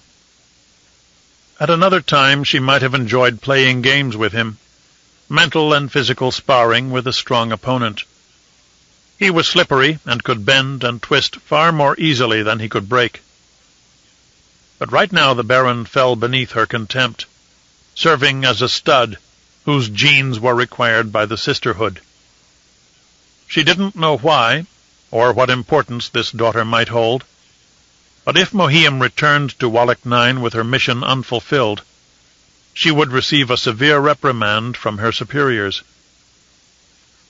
She decided not to waste any additional time. Summoning the full voice talents the Bene Gesserit had taught her, word and tone manipulations that no untrained human could resist, she said curtly, "Cooperate with me." It was a command she expected him to obey. The Baron just smiled. He didn't move, but his eyes flicked to one side. Mohiam was so startled at the ineffectiveness of voice that she realized too late the Baron had set a different trap for her. The Mentat Peter de Vries had already launched himself out of a hidden alcove. She turned, battle-ready, but the Mentat moved as swiftly as any Bene Gesserit could. The Baron took it all in, and enjoyed what he was seeing. De Vries held a crude but effective weapon in his hands. The old-fashioned neural scrambler would serve as a brutal, high-powered stunning device. He fired a volley before she could move. The crackling waves slammed into her, short-circuiting her mind-muscle control. Mohiam fell backward, twitching and wrenching with painful spasms, every square centimeter of her skin alive with imaginary biting ants. Such a delightful effect, the Baron thought as he watched. She dropped to the polished stone floor, arms and legs akimbo, as if she had been squashed by a giant foot. Her head struck the hard tiles, and her ears rang from the blow. Unblinking, her eyes stared up at the vaulted ceiling. Even with extreme prana bindu muscular control, she couldn't move. Finally, the mocking face of the Baron loomed over her, pushing itself into her limited field of view. Her arms and legs jittered with random nerve impulses. She felt warm wetness and realized that her bladder had let go. A thin line of spittle trickled from the corner of her lip down her cheek, weaving a path to the base of her ear. "Now then, witch," the Baron said, "that stunner will do no permanent damage. In fact, you'll have bodily control again in about 20 minutes. Time enough for us to get to know one another." He walked around her, smiling, passing in and out of her peripheral vision. Raising his voice so that electronic pickups would transmit everything to the hidden observers, he continued, "I know what false blackmail material you have fabricated against House Harkonnen, and my lawyers are prepared to deal with it in any court of the Imperium. You have threatened to use it if I don't grant you another child. But that is a toothless threat from toothless witches." He paused, then smiled as if an idea had just occurred to him. "Still, I don't mind giving you the additional daughter you desire. Really, I don't. But know this, witch, and take my message back to your sisterhood. You cannot twist Baron Vladimir Harkonnen to your purpose without suffering the consequences." Using all of her training to focus on the output of certain nerves and muscles, Mohiam reconnected her eyes so that she could at least move them to look around. The neural scrambler had been incredibly effective, though, and the rest of her body lay helpless. Fighting his revulsion, the Baron reached down and tore at her skirts. What a disgusting form she had, without the male muscle patterns he so admired and desired. "My, it looks like you've had a little accident here," he said, frowning at the urine-wet fabric. Peter de Vries stood over her from behind, looking down at her broad, slack face. She saw the red-stained lips and the half-mad glint in the Mentat's eyes. Below, the Baron knocked her legs apart, and then fumbled at his loose-fitting black pants. She couldn't see what he was doing, didn't want to. Giddy with the success of his plan, the Baron had no difficulty maintaining an erection this time. Flushed in the afterglow of the brandy he had drunk, he stared down at the unattractive woman, imagined her as a withered old crone that he had just sentenced to the most brutal of the Harkonnen slave pits. This woman, who fancied herself so great and powerful, now lay completely helpless, at his mercy. The Baron took enormous pleasure in raping her. the first time he could ever recall enjoying himself with a woman, though she was just a limp piece of meat. During the violence of the attack, Mohiam lay supine on the cold floor, furious and impotent. She could feel every movement, every touch, every painful thrust, but she still had no control over her voluntary muscles. Her eyes remained open, although she thought she might have been able to blink if she worked hard enough at it. Instead of wasting that energy, the Reverend Mother concentrated internally, feeling her biochemistry, changing it. The Mentat stunner weapon hadn't done a complete job on her. Muscles were one thing, but internal body chemistry was quite another. The Baron Vladimir Harkonnen would regret this. Previously, she had manipulated her ovulation to achieve the peak of fertility in this exact hour.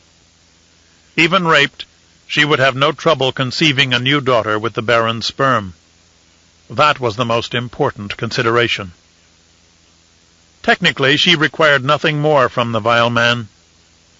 But the Reverend Mother Gaius Helen Mohiam intended to give him something back, a slow-acting revenge he would never forget for the rest of his life. No one was ever allowed to forget a Bene Gesserit punishment. Though she remained paralyzed, Mohiam was an accomplished Reverend Mother. Her body itself contained unorthodox weapons that remained at her disposal even now, even as helpless as she appeared to be. With the sensitivities and remarkable functions of their bodies, Bene Gesserit sisters could create antidotes for poisons introduced into their systems.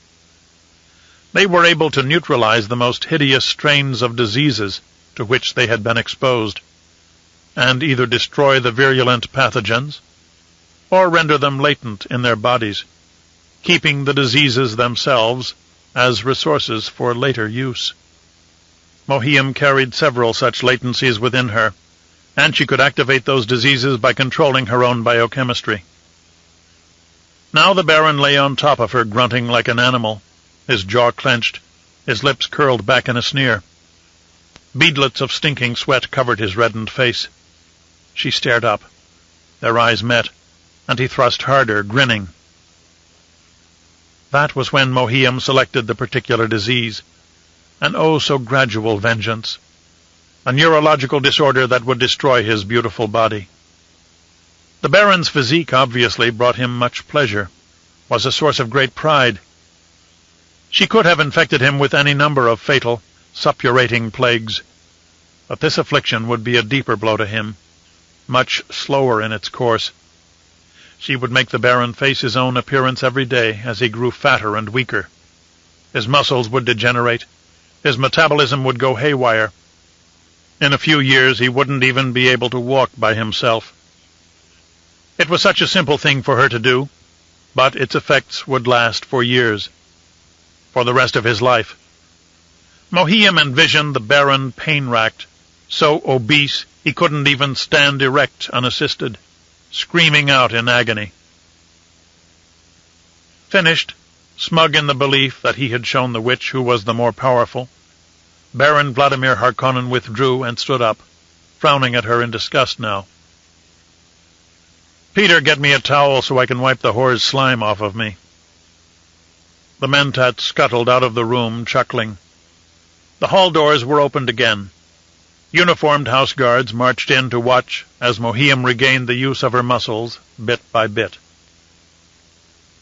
Baron Harkonnen admonished the Reverend Mother with a cruel smile. "Tell the Bene Gesserit never to annoy me again with their genetic schemes." She raised herself to one arm, then gradually gathered her torn clothes and climbed to her feet with nearly full coordination. Mohiam raised her chin proudly, but could not hide her humiliation, and the Baron could not hide his pleasure at watching her. "You think you have won," she thought. "We shall see about that." "You think you have won," she thought. "We shall see about that." Satisfied with what she had done, and the inevitability of her terrible revenge, the Reverend Mother strode out of Harkonnen Keep. The Baron's Berseg followed her for part of the way, then let her return alone and unescorted to the shuttle like a chastened dog. Other guards remained rigid and at attention, guarding the foot of the ramp. Mohiam calmed herself as she approached the craft and finally allowed herself a slight smile. No matter what had occurred back there, she now carried another Harkonnen daughter inside her. And that, of course, was what the Bene Gesserit had wanted all along.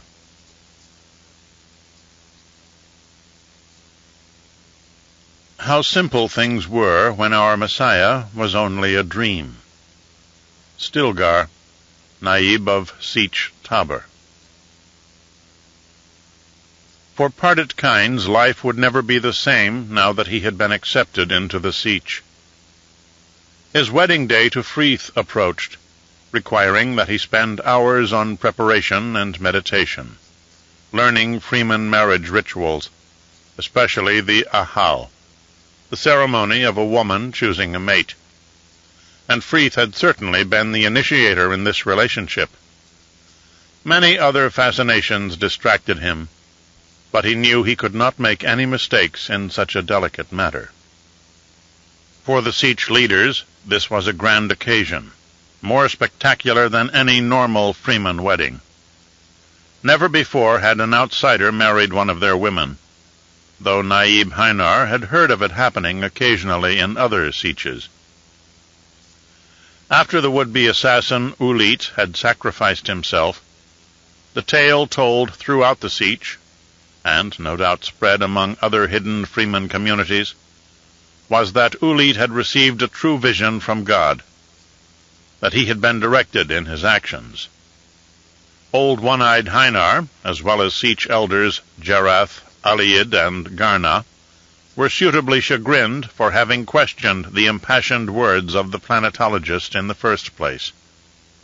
Though Hanar gravely offered to step down as Naib, bowing to the man he now believed to be a prophet from beyond the stars, Kynes had no interest in becoming the leader of the Sietch. He had too much work to do, challenges on a scale grander than mere local politics. He was perfectly happy to be left alone to concentrate on his terraforming plan and study the data collected from instruments scattered all around the desert. He needed to understand the great sandy expanse and its subtleties before he could know precisely how to change things for the better. The Freeman worked hard to comply with anything Kynes suggested, no matter how absurd it might seem. They believed everything he said now. So preoccupied was Kynes, however, that he barely noticed their devotion.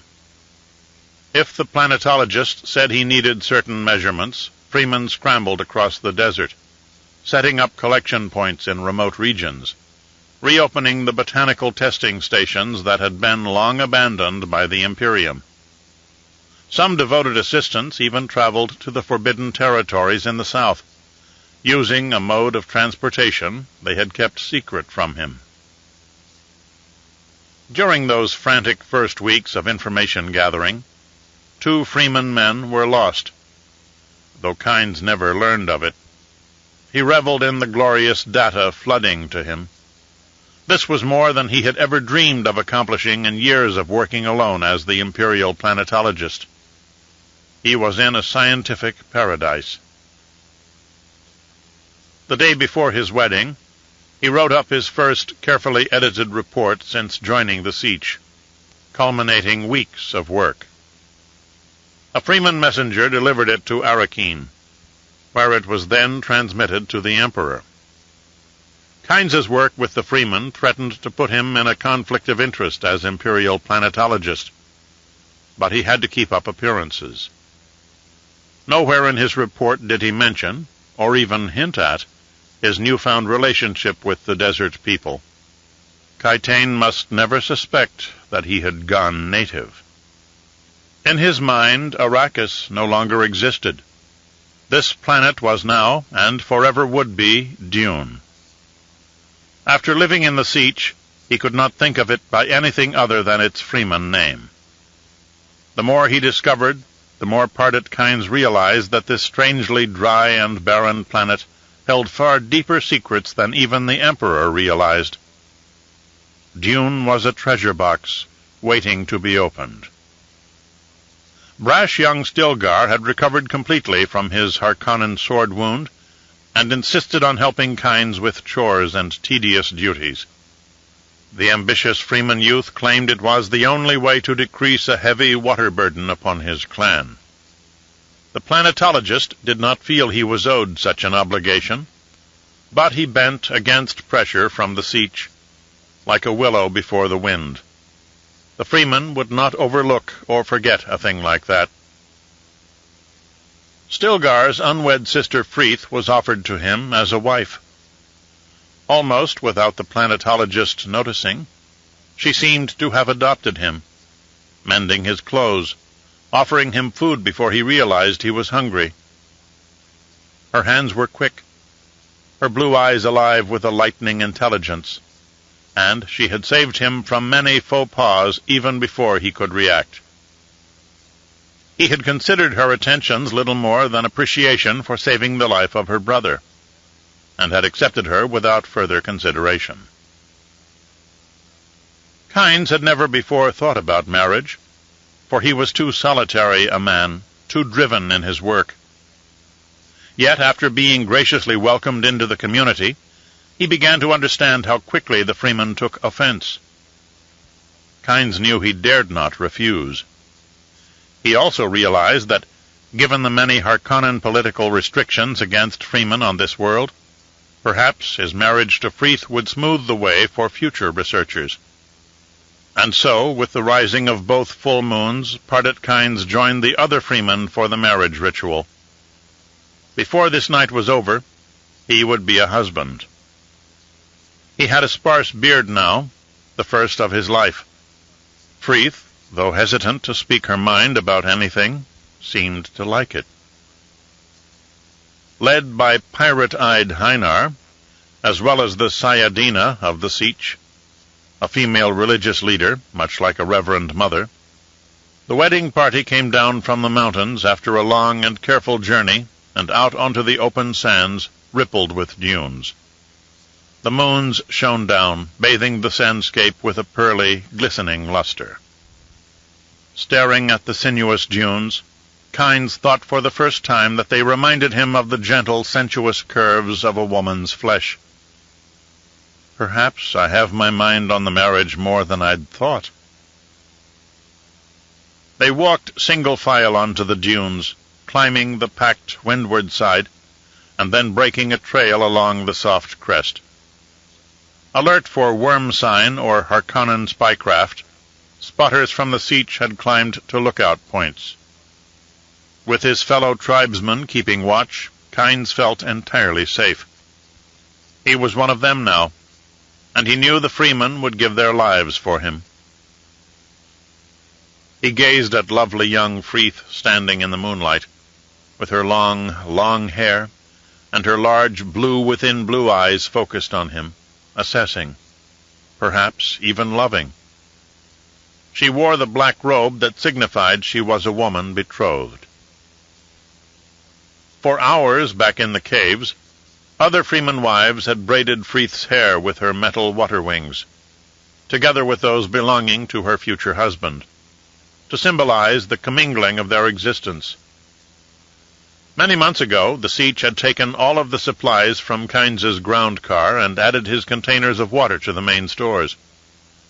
Once he had been accepted among them, he received payment in water rings for what he had contributed, and Kynes thus entered the community as a relatively wealthy man.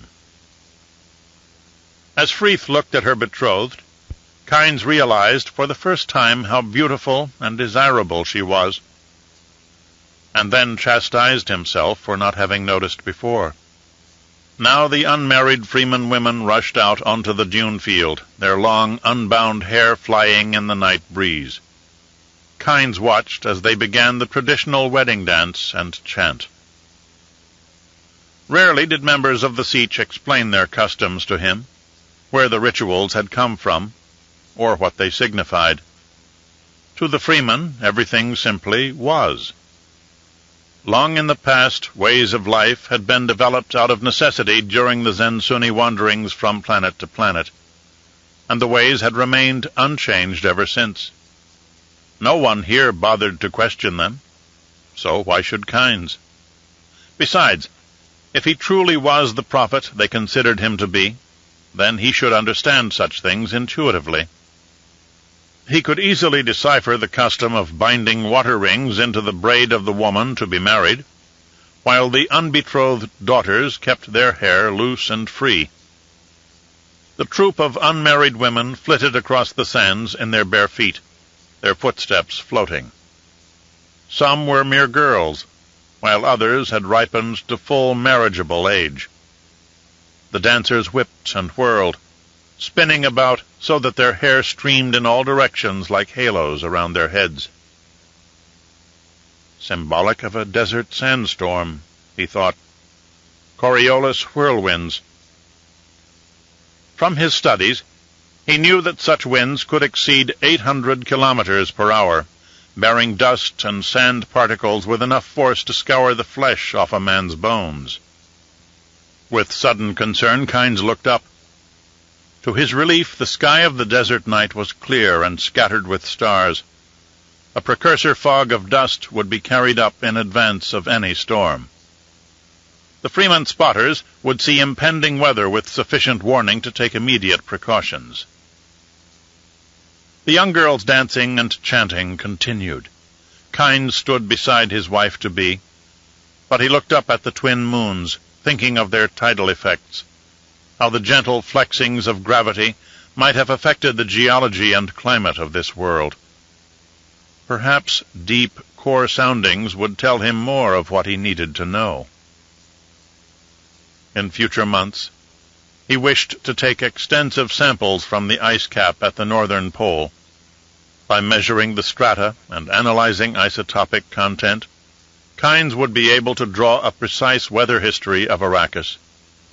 He could map the heating and melting cycles, as well as ancient precipitation patterns, using this information to determine where all the water must have gone. So far, this planet's aridity made no sense. Could a world's supply of water somehow be hydrated into rock layers beneath the sands, locking it into the planetary crust itself? An astronomical impact? Volcanic explosions? None of the options seemed viable. The complex marriage dance finished, and the one-eyed Naib came forward with the old Sayadina. The holy woman looked at the wedding couple and fixed Kynes with the gaze of her eyes, so dark in the moonlight that they resembled the predatory orbs of a raven, the total blue within blue of spice addiction. After eating Freeman food for months, each taste laced with the richness of melange, Kynes had looked in a reflecting glass one morning and noticed that the whites of his own eyes had begun to take on a sky-blue tinge. The change startled him. Still, he did feel more alive, his mind sharper and his body suffused with energy. Some of this could be a consequence of the enthusiasm for his research activities, but he knew the spice must also have something to do with it. Here the spice was everywhere, in the air, food, garments, wall hangings, and rugs. Melange was intertwined with siege life as much as water. That day, Turok, who still came to take him out on daily explorations, had noticed Kynes's eyes, the new blue tint. "You are becoming one of us, planetologist. That blue we call the eyes of Ibad. You are part of Dune now. Our world has changed you forever." Kynes had offered a smile, but it was only tentative, because he felt some fear. "That it has," he said. And now he was about to be married. Another important change. Standing before him, the mysterious Sayadina uttered a series of words in Chakobsa, a language Kynes did not understand, but he gave the appropriate responses he had memorized. The Sietch elders had taken extreme care to prepare him. Perhaps one day, with more research, he would understand the rituals surrounding him, the ancient language, the mysterious traditions. But for now he could only make reasoned guesses. During the ceremony he remained preoccupied, devising various tests he could run in sandy and rocky areas of the planet, dreaming of new experimental stations he would erect, considering which test gardens to plant. He had vast plans to implement, and, at last, all the manpower he could possibly desire. It would take an incredible amount of work to reawaken this world. But now that the Freeman shared his dream, Pardot Kynes knew it could be done. It could be done. He smiled, and Freeth gazed up at him, smiling in her own right, though almost certainly her thoughts diverged widely from his. Nearly oblivious to the activities around him, and paying little mind to their import, Kynes found himself married in the Freeman way, almost before he realized it.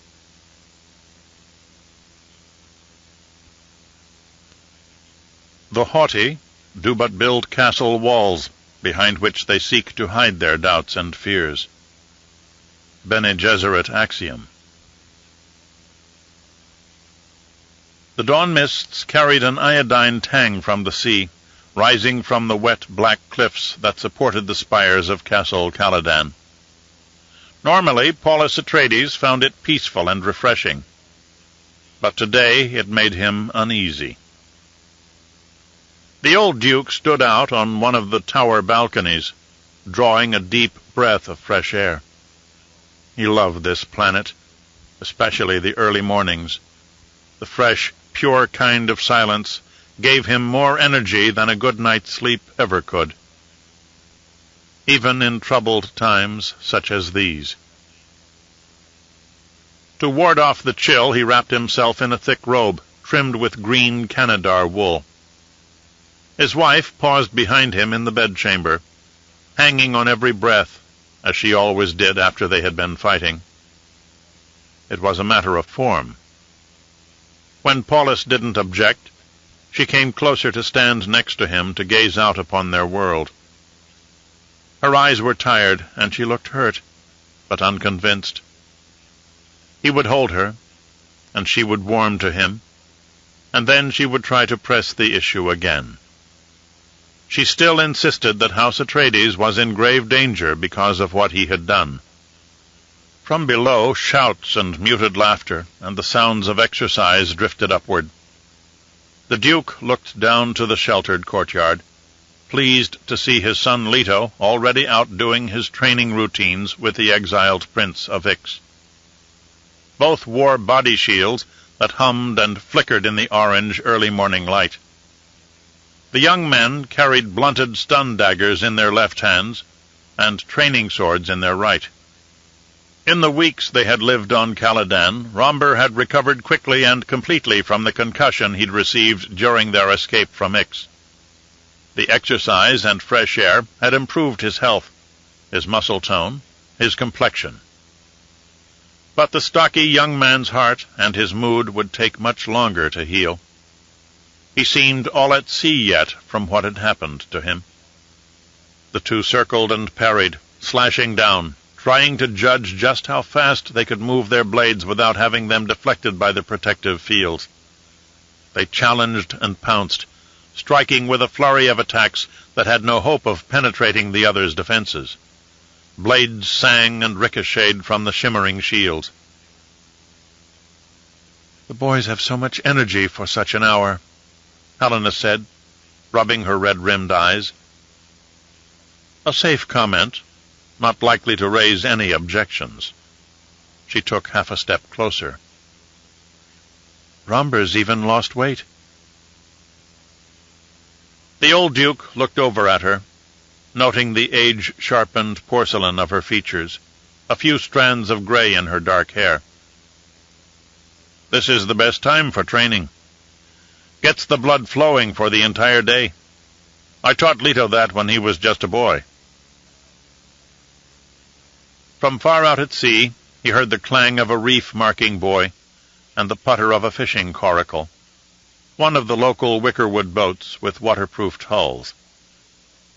He saw the hazy fog lights of a trawler farther out, cutting through the low-lying banks of sea mist as it harvested melon kelp. "Yes, the boys are exercising," Helena said. "But have you noticed Kylia sitting there? Why do you think she's up so early?" The lilt at the end of her question made him think twice. The Duke looked down, for the first time marking the lovely daughter of House Vernius.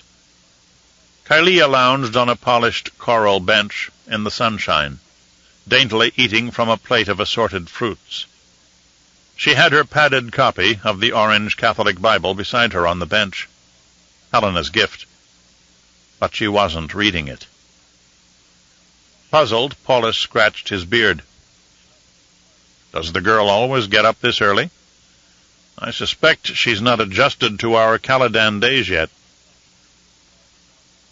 Helena watched as Leto pressed with fury against Romber's shield and slipped his stun dagger in, jolting the Ixian prince with an electric shock. Romber howled, then chuckled as he backed off. Leto raised his training sword as if scoring a point. He flashed a gray-eyed glance at Kylia, touching the tip of his sword to his forehead in a salute. "Have you never seen the way your son looks at her, Paulus?" Helena's voice was stern and disapproving. "No, I hadn't much noticed." The old Duke looked from Leto to the young woman again. In his mind, Kylia, daughter of Dominic Vernius, was just a child. He had last seen her in infancy. Perhaps his sluggish old mind hadn't seen her adulthood coming so fast. Nor Leto's. Considering this, he said, "That boy's hormones are reaching their peak. Let me speak to Thufir. We'll find some appropriate wenches for him." "Mistresses like yours?" Helena turned away from her husband, looking hurt. "Nothing wrong with it." He prayed with all his heart she wouldn't pursue that subject again. As long as it never becomes anything serious. Like any lord in the Imperium, Paulus had his dalliances. His marriage to Helena, one of the daughters of House Riches, had been arranged for strictly political reasons after much consideration and bargaining. He'd done his best, had even loved her for a time, which had come as a genuine surprise to him. But then Helena had drifted away, become absorbed in religion and lost dreams instead of current realities. Discreetly, quietly, Paulus had eventually gone back to his mistresses, treating them well, enjoying himself, and careful not to produce any bastards from them. He never spoke of it, but Helena knew. She always knew. And she had to live with the fact. "Never become serious?" Helena leaned over the balcony to see Kylia better. "I'm afraid Leto feels something for this girl, that he's falling in love with her. I told you not to send him to Ix." "It isn't love," Paulus said, pretending to pay attention to the movements of the sword and shield duel below. The boys had more energy than skill. They needed to work on finesse. The clumsiest of Harkonnen guards would be able to wade in and dispatch both of them in an eye blink. "You're sure about that?" Helena asked in a worried tone. "A great deal is at stake here. Leto is the heir to House Atreides, the son of a duke. He has to take care and choose his romantic assignations with forethought. Consult with us, negotiate for terms, get the most he can." "I know that," Paulus muttered. "You know it all too well." His wife's voice became cold and brittle. "Maybe one of your wenches isn't such a bad idea after all. At least it'll keep him away from Kylia." Down below, the young woman nibbled on fruit, eyed Leto with coy admiration, and laughed at a particularly outrageous maneuver he had pulled off. Romber countered him, their shields clashing and sparking against each other. When Leto turned to smile back at her, Kylia looked at her breakfast plate with feigned aloofness. Helena recognized the movements of the courtship dance, as intricate as any swordplay. See how they look at each other? The old duke shook his head sadly. At one time, the daughter of House Vernius might have been an excellent match for Leto. It saddened him to know how his friend Dominic Vernius was being hunted down by imperial decree. Emperor Elrood, seemingly irrational, had branded Vernius not only a renegade and an exile, but also a traitor. Neither Earl Dominic nor Lady Shando had sent any word to Caladan, but Paulus hoped they remained alive. Both were fair game for ambitious fortune hunters. House Atreides had risked a great deal by accepting the two children into sanctuary on Caladan. Dominic Vernius had called in all his remaining favors among the houses of the Landsraad, which had confirmed the young exiles in their protected status, so long as they did not aspire to regain the former title of their house. "I'd never agree to a marriage between our son and her," Helena said. "While you've strutted around with bullfights and parades, I've had my ear to the ground. House Vernius has been falling into disfavor for years now. I've told you that, but you never listen." Paulus said in a mild voice, "Ah, Helena, your Richesian bias keeps you from seeing Ix fairly. Vernius has always been your family's rival, and they roundly defeated you in the trade wars. Despite their disagreements, he tried to accord her the respect due a lady of a great house, even when nobody was listening. Clearly the wrath of God has fallen upon Ix," she pointed out. "You can't deny that. You should get rid of Romber and Kylia. Send them away, or even kill them. It would be a kindness." Duke Paulus smoldered. He'd known she'd get back around to the subject before long. "Helena, watch your words." He looked at her in disbelief. "That's an outrageous suggestion, even from you." "Why? Their house brought about its own destruction by scorning the strictures of the Great Revolt. House Vernius taunted God with their hubris. Anyone could see it. I warned you myself before Leto went to Ix." She held the edge of his robe, trembling with her passion as she tried to make a reasoned plea. "Hasn't humanity learned its lesson well enough? Think of the horrors we went through, the enslavement, the near extermination. We must never stray from the correct path again. Ix was trying to bring back thinking machines. Thou shalt not make a machine in the—" "No need to quote verses to me," he said, cutting her off. When Helena dropped into her rigid and zealous mindset, no rebuttal could penetrate her blinders.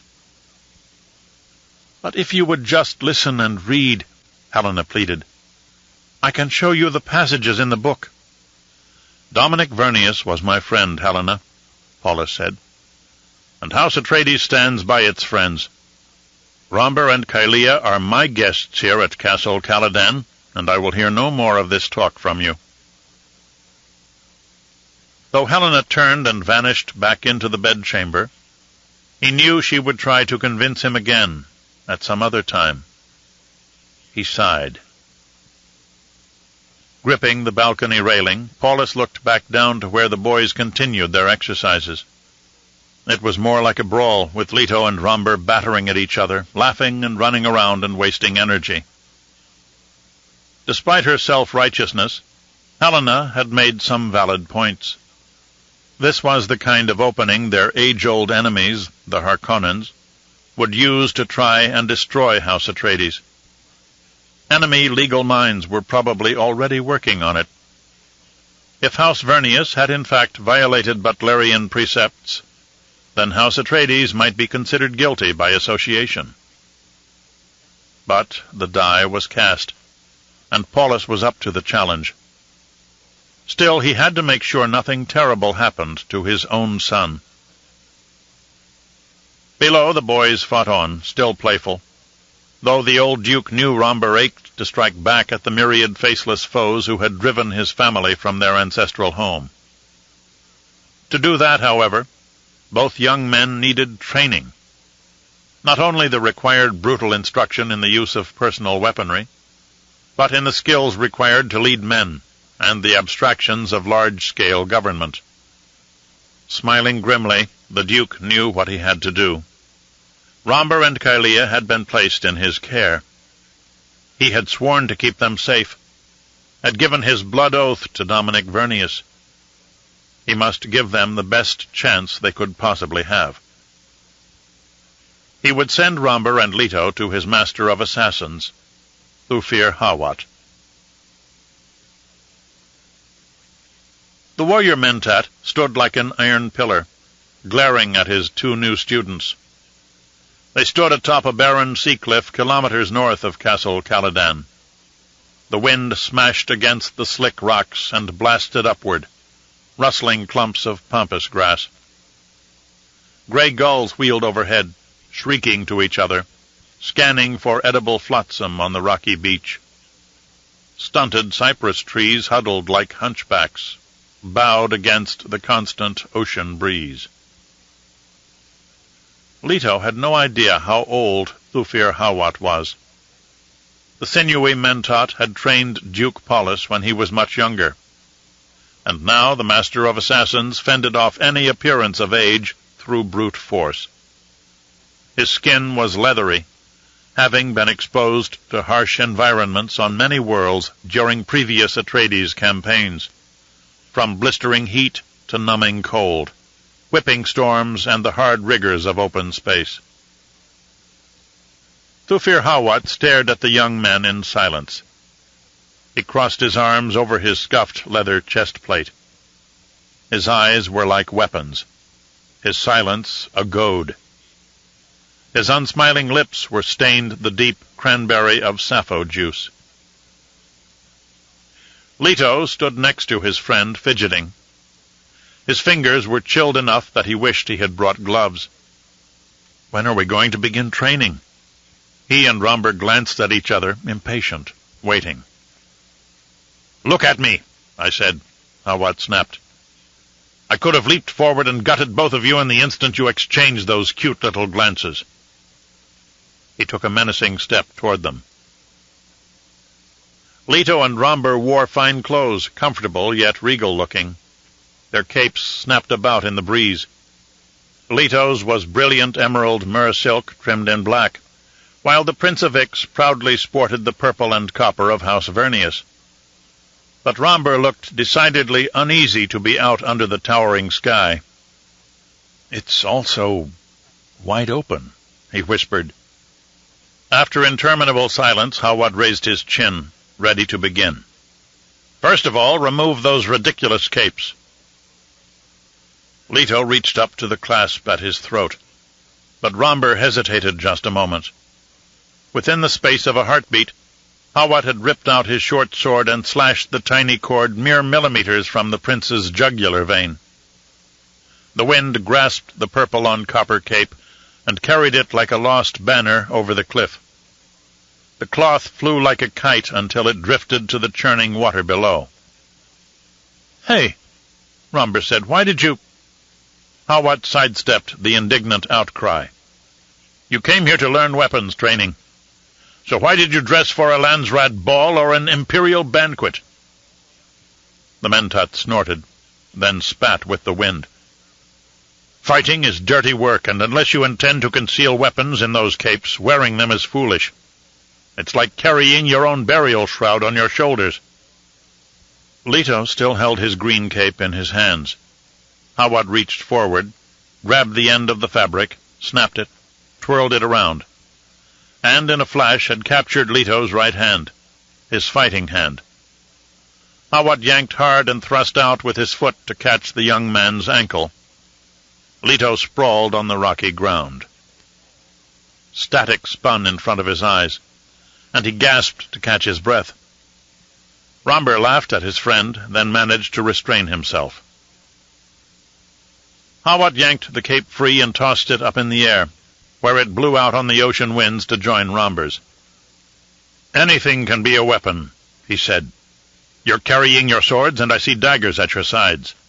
You have shields, all of which are obvious weapons. However, you should also conceal an assortment of other niceties: needles, stun fields, poison tips.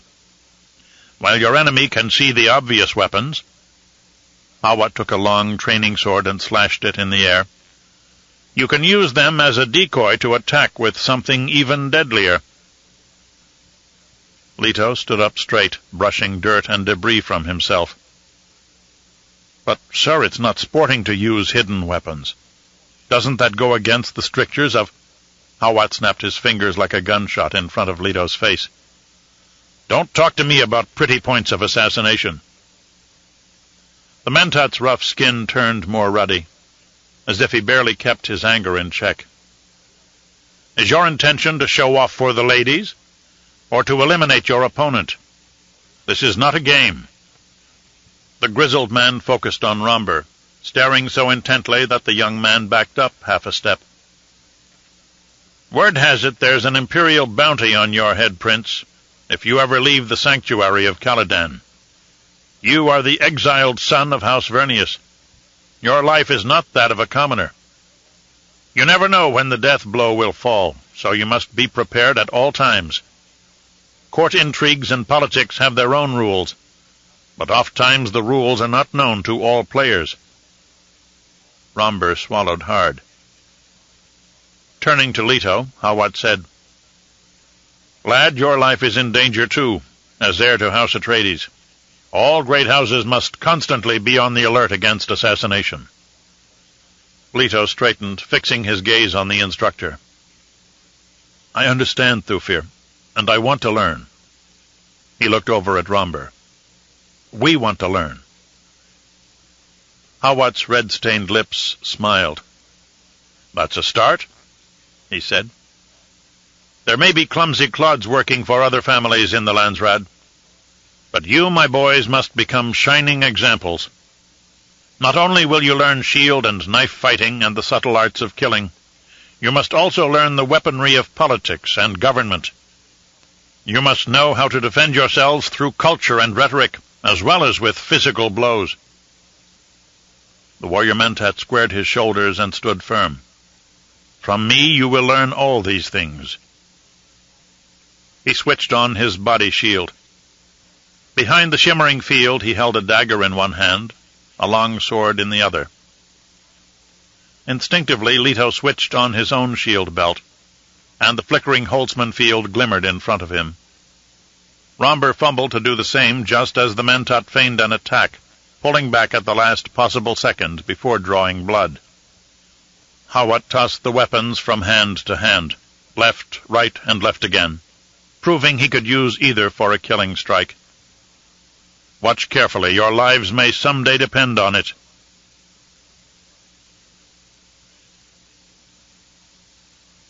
Any path that narrows future possibilities may become a lethal trap. Humans do not thread their way through a maze. They scan a vast horizon filled with unique opportunities.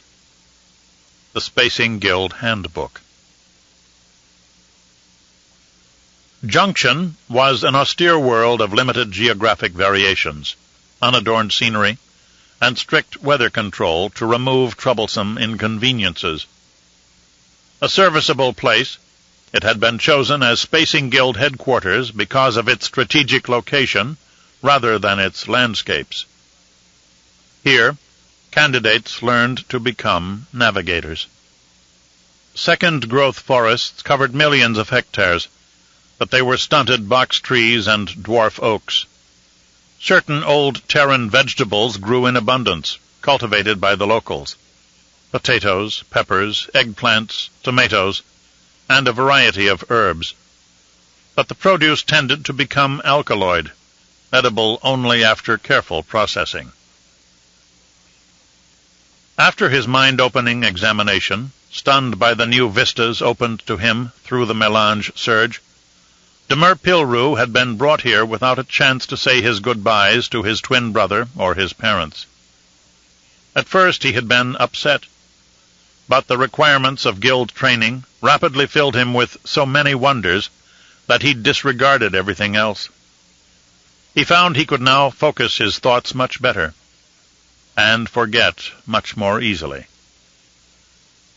The buildings of Junction, huge bulging shapes with rounded and angular extrusions, were of standard guild design, much like the embassy on Ix, practical in the extreme and awe-inspiring in their immensity.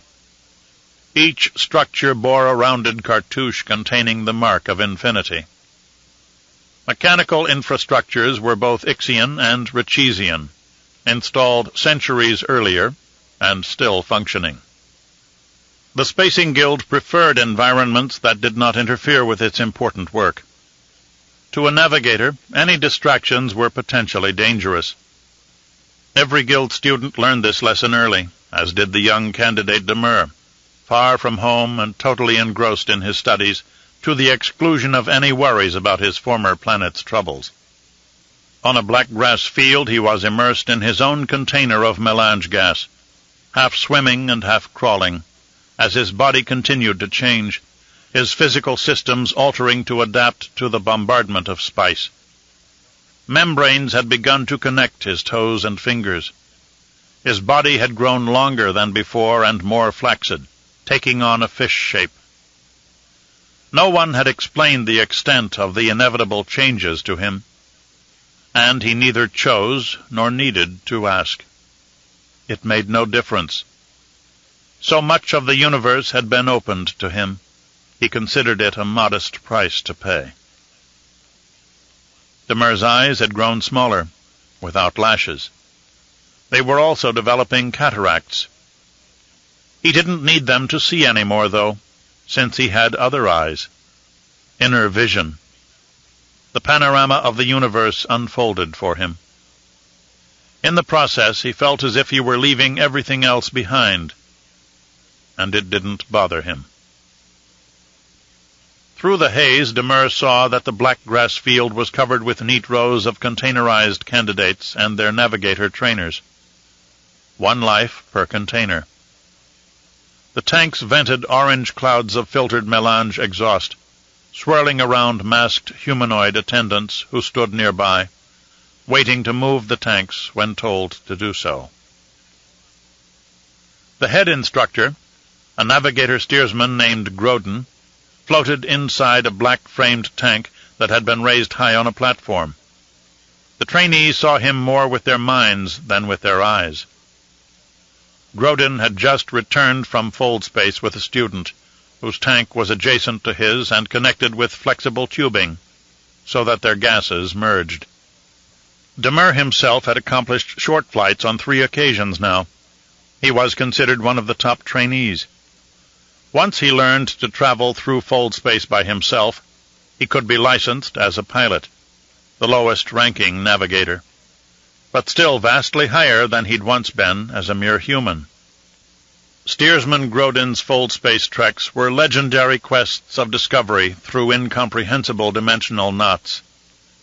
The head instructor's voice gurgled from a speaker inside Demur's tank, using higher-order language. He described a time he had transported dinosaur-like creatures in an old-style highliner. Unknown to him, the monsters could stretch their necks to incredible lengths. While the highliner was in flight, one had chewed its way into a navigation chamber, so that its face appeared outside Grodin's tank, peering in with a curious, wide-eyed expression. While the highliner was in flight, one had chewed its way into a navigation chamber, so that its face appeared outside Grodin's tank, peering in with a curious, wide-eyed expression. So pleasant in here, Demur thought without forming words as he absorbed the story. With enlarged nostrils, he drew in a deep breath of the sharp, rich melange. Humans with dulled senses compared this pungent scent to strong cinnamon. But melange was so much more than that, so infinitely complex. Demur no longer needed to concern himself with the mundane affairs of humans, so trivial were they, so limited and short-sighted. Political machinations, populations milling about like ants in a disturbed hill, lives flickering bright and dull like sparks from a campfire. His former life was only a vague and fading memory, without specific names or faces. He saw images but ignored them. He could never go back to what he had been. Instead of simply finishing his story about the dinosaur creature, steersman Grodin spoke on a tangent about the technical aspects of what the chosen student had just accomplished on his interstellar journey, how they had employed high-order mathematics and dimensional changes to peer into the future, much the same way the long-necked monster had looked into his tank. "A navigator must do more than observe," Grodin's scratchy voice said over the speaker. "A navigator utilizes what he sees in order to guide spaceships safely through the void. Failure to apply certain basic principles may lead to highliner disasters and the loss of all lives and cargo aboard." Before any of the new adepts like Demur could become pilots into fold space, they must master how to deal with crises such as partially folded space, faulty prescience, the onset of spice intolerance, malfunctioning Holtzman generators, or even deliberate sabotage. Demur tried to envision the fates that had befallen some of his unfortunate predecessors. Contrary to popular belief, navigators did not themselves fold space. The Holtzman engines did that. Navigators used their limited prescience to choose safe paths to travel. A ship could move through the void without their guidance, but that perilous guessing game invariably led to disaster. A guild navigator did not guarantee a safe journey, but he vastly improved the odds. Problems still arose when unforeseen events occurred. Demur was being trained to the limit of the guild's knowledge, which could not include every eventuality. The universe and its inhabitants were in a state of constant change.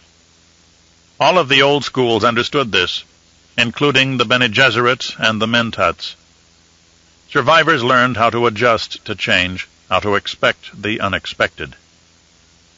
At the edge of his awareness, his melange tank began to move on its suspensor field and fell into line behind the tanks of the other students. He heard an assistant instructor reciting passages from the Spacing Guild manual. Gas circulation mechanisms hummed around him. Every detail seemed so sharp, so clear, so important.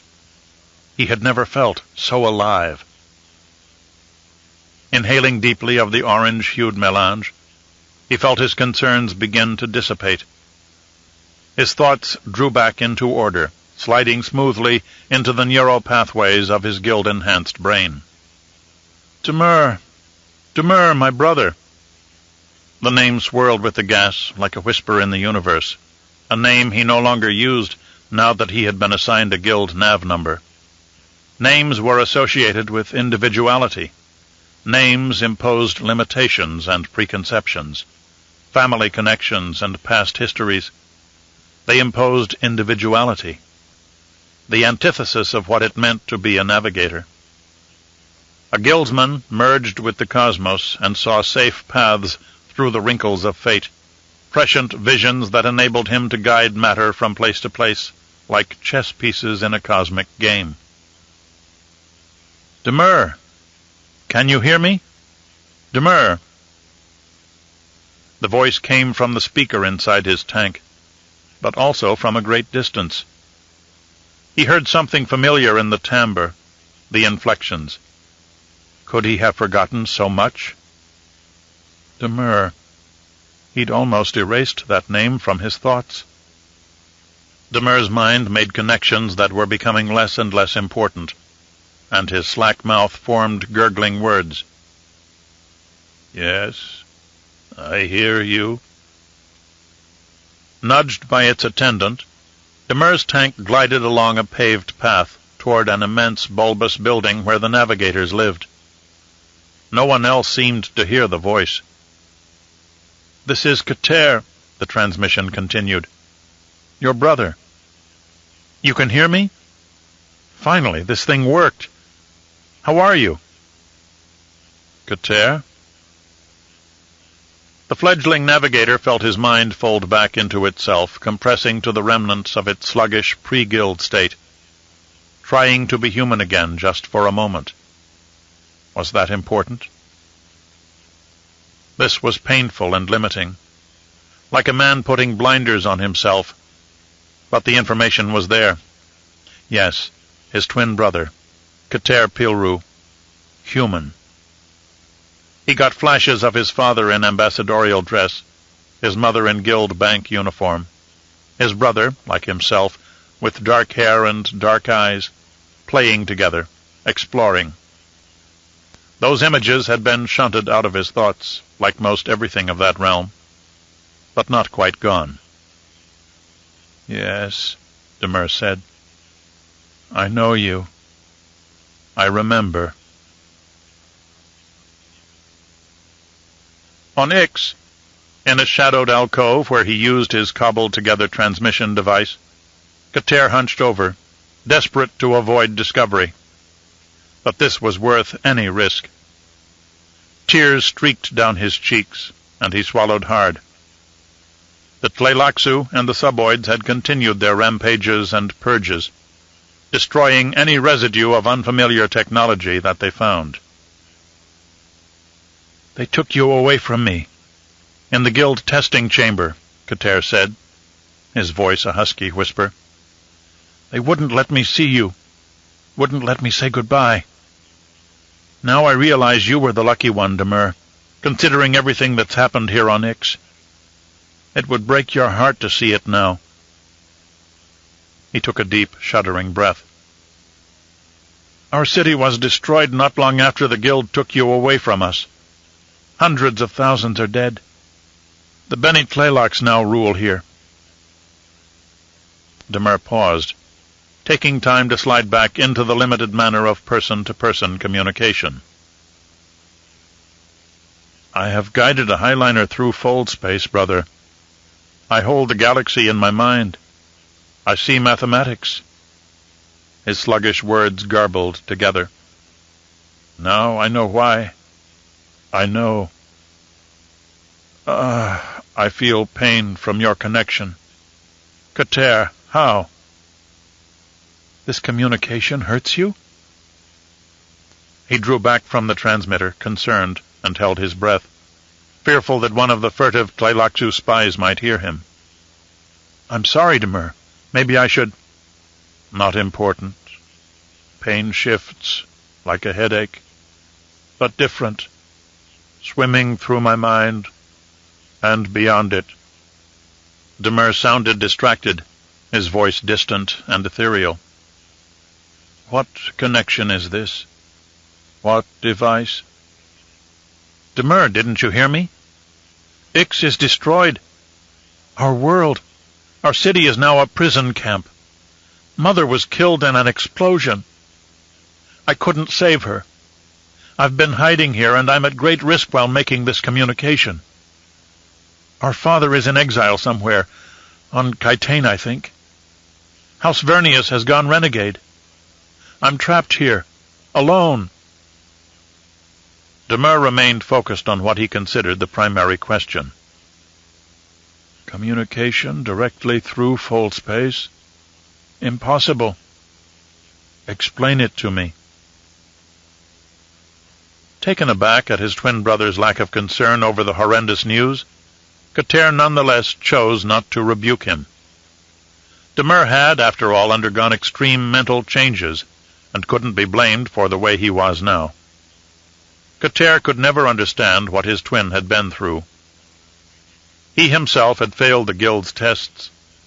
He had been too fearful and rigid. Otherwise, he too might be a navigator now.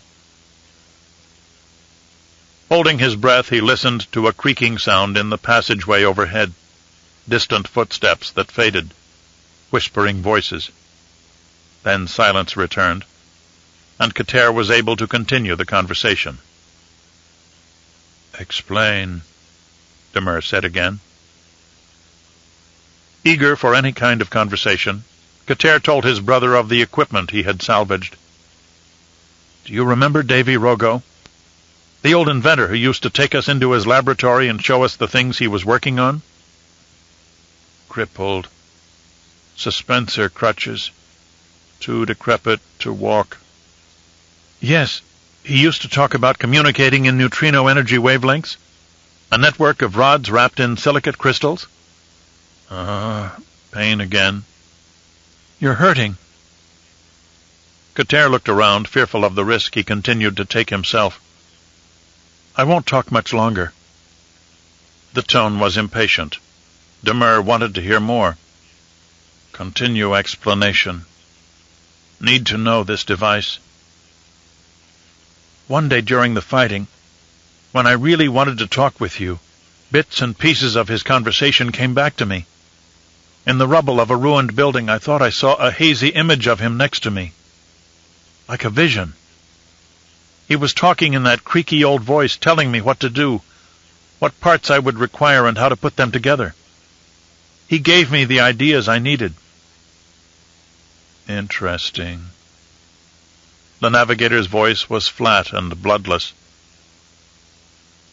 His brother's lack of emotion and compassion disturbed him. Kater tried to ask questions about Demure's Spacing Guild experiences, but his twin had no patience for the queries and said that he couldn't discuss guild secrets, not even with his brother. He had traveled through fold space, and it was incredible. That was all Demure would say. When can we talk again? Kater asked. The apparatus felt dangerously warm, ready to break down. He would have to shut it off soon. Demure groaned with distant pain, but gave no definite response. Still, even knowing his brother's discomfort, he had a human need to say goodbye, even if Demure no longer did. Farewell for now, then. I miss you.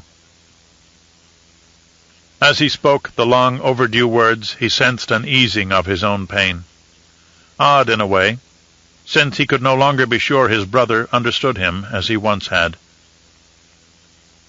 Feeling guilty, Kater broke the connection. Then he sat in silence, overwhelmed by conflicting emotions. Joy at having spoken to his twin again, but sadness at Demure's ambivalent reactions. How much had his brother changed?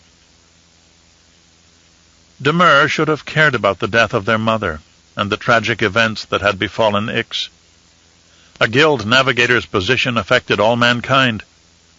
Shouldn't a navigator be more caring, more protective of humanity? But instead the young man seemed to have severed all ties, burned all bridges. Was Demure reflecting guild philosophy? Or had he become so consumed with himself and his new abilities that he'd turned into an egomaniac? Was it necessary for him to behave that way? Had Demure severed all contact with his humanity? No way to tell yet. Kater felt as if he had lost his brother all over again. He removed the bio-neutrino machine contacts that had temporarily expanded his mental powers, amplifying his thoughts, and thus enabling him to communicate with distant junction. Suddenly dizzy, he returned to his shielded bolt hole and lay down on the narrow cot. Eyes closed, he envisioned the universe behind his lids, wondering what it must be like for his twin. His mind hummed with a strange residue of the contact, a backwash of mental expansion. Demure had sounded as if he were speaking underwater, through filters of comprehension. Now underlying meanings occurred to Kater, subtleties and refinements. Throughout the evening, in the isolation of his hidden room, thoughts percolated through his mind, overwhelming him like a demonic possession. The contact had sparked something unexpected in his own brain, an amazing reaction.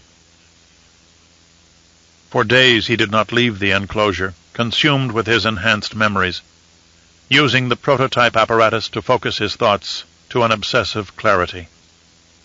Hour after hour, the replayed conversation became clearer to him, words and double meanings blossoming like flower petals. as if he traversed his own kind of fold space of mind and memory. Nuances of Demer's dialogue became increasingly apparent, meanings Kater hadn't noticed at first. This gave him only an inkling of what his brother had become. He found it exciting and terrifying. Finally, coming back to awareness an unknown number of days later, he noticed that food and beverage packages lay scattered around him. The room stank. He looked in a mirror, shocked to see that he had grown a scratchy, dark brown beard. His eyes were bloodshot, his hair wild. Kater barely recognized himself. If Kylea Vernius were to set eyes on him now, she would draw back in horror or disdain, and send him to work in the dimmest lower levels with the suboids. Somehow, though, after the tragedy of Ix, the rape of his beautiful underground city, his boyish crush on the Earl's daughter seemed irrelevant. Of all the sacrifices Kater had made, that was among the smallest. And he was sure there would be harder ones to come. Before cleaning himself or the hiding place, though, he began preparations for the next call to his brother.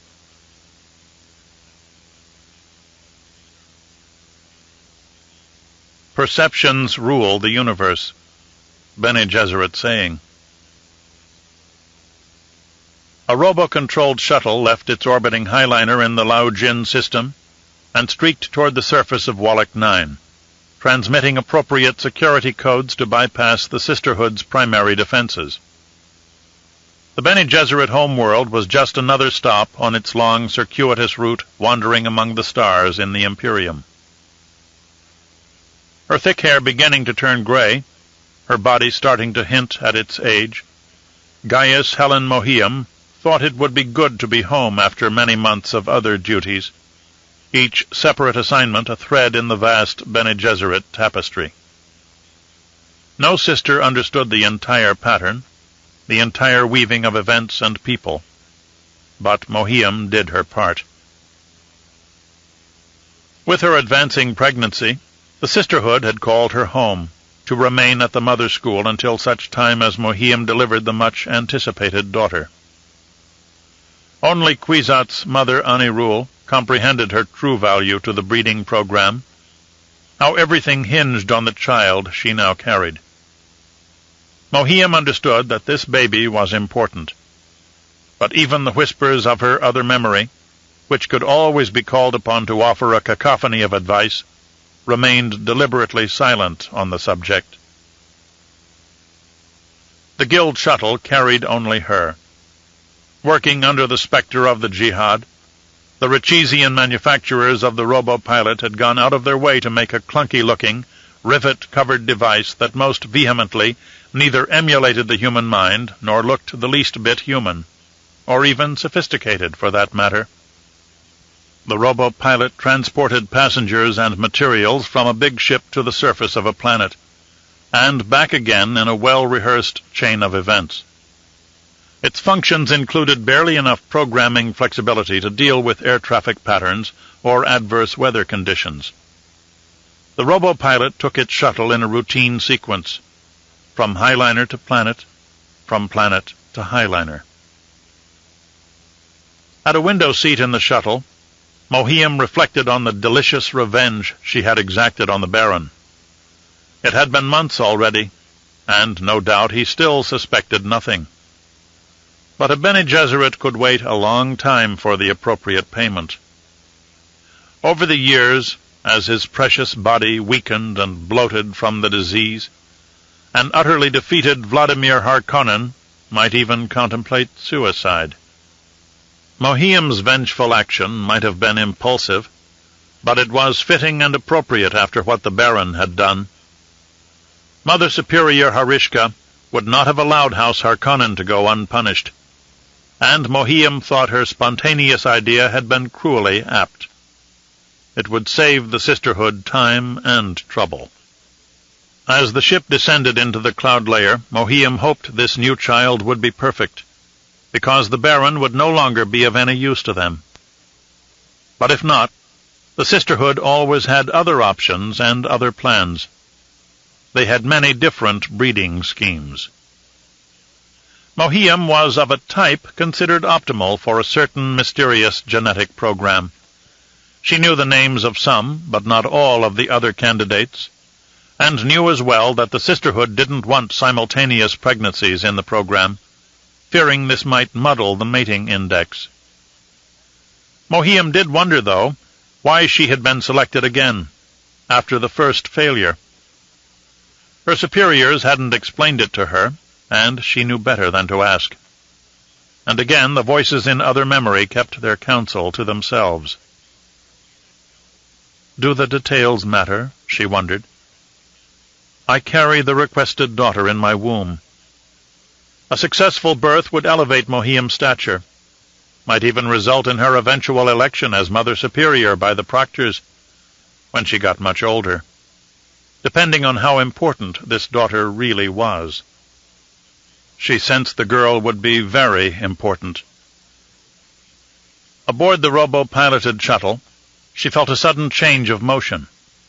Looking out the narrow window, she saw the horizon of Wallach 9 lurch as the craft flipped over and plunged down, out of control. The safety field around her seat glimmered an unfamiliar, disconcerting yellow. Machine sounds, which had been limited to a smooth whir, now screamed through the cabin, hurting her ears. Lights blinked wildly on the control module ahead of her. The robo's movements were jerky and uncertain. She had been trained to handle crises, and her mind worked rapidly. Mohiam knew about occasional malfunctions on these shuttles, statistically unlikely, exacerbated by the lack of pilots with the ability to think and react. When a problem did occur, and Mohiam felt herself in the midst of one now, the potential for disaster was high. The shuttle plummeted, lurching and bucking. Cloth-like scraps of cloud slapped the windows. The robo-pilot went through the same circular motions, unable to try anything new. The engine flared out, went silent. This can't be, Mohiam thought. Not now. Not when I'm carrying this child. Viscerally, she felt that if she could just survive this, her baby would be healthy and would be the one so badly needed by the sisterhood. But dark thoughts assailed her, and she began to tremble. Guild navigators, such as the one in the highliner above her, utilized higher-order dimensional calculations, and they did so in order to see the future, enabling them to maneuver ships safely through the dangerous voids of hold space. Had the Spacing Guild learned of the secret Bene Gesserit program, and did they fear it? As the shuttle hurtled toward disaster, an incredible array of possibilities tumbled through Mohiam's mind. The safety field around her stretched and grew more yellow. Her body pressed against it, threatening to break through. Holding her hands protectively over her womb, she felt a frantic desire to live, and for her unborn child to thrive. And her thoughts went beyond the parochial concerns of a mother and child, to a much larger significance. She wondered if her suspicions might be totally in error. What if some higher force than either she or her sisters could possibly imagine was behind this? Were the Bene Gesserit, through their breeding program, playing God? Did a real God, regardless of the sisterhood's cynicism and skepticism toward religion, in fact exist? What a cruel joke that would be. The deformities of her first child, and now the impending death of this fetus and Mohiam too. It all seemed to add up to something. But if so, who or what was behind this emergency? The Bene Gesserit did not believe in accidents or coincidences. I must not fear, she intoned, her eyes closed. Fear is the mind killer. Fear is the little death that brings total obliteration. I will face my fear. I will permit it to pass over me and through me. And when it has gone past, I will turn the inner eye to see its path. Where the fear has gone, there will be nothing. Only I will remain. It was the litany against fear, conceived in ancient times by a Bene Gesserit sister, and passed on to generation after generation. Mohiam took a deep breath, and felt her trembling subside. The shuttle held position momentarily, with her window pointed planetward. The engine sputtered again. She saw the continental mass approaching fast, and made out the sprawling Mother School complex, a labyrinthine white stuccoed city with sienna roof tiles.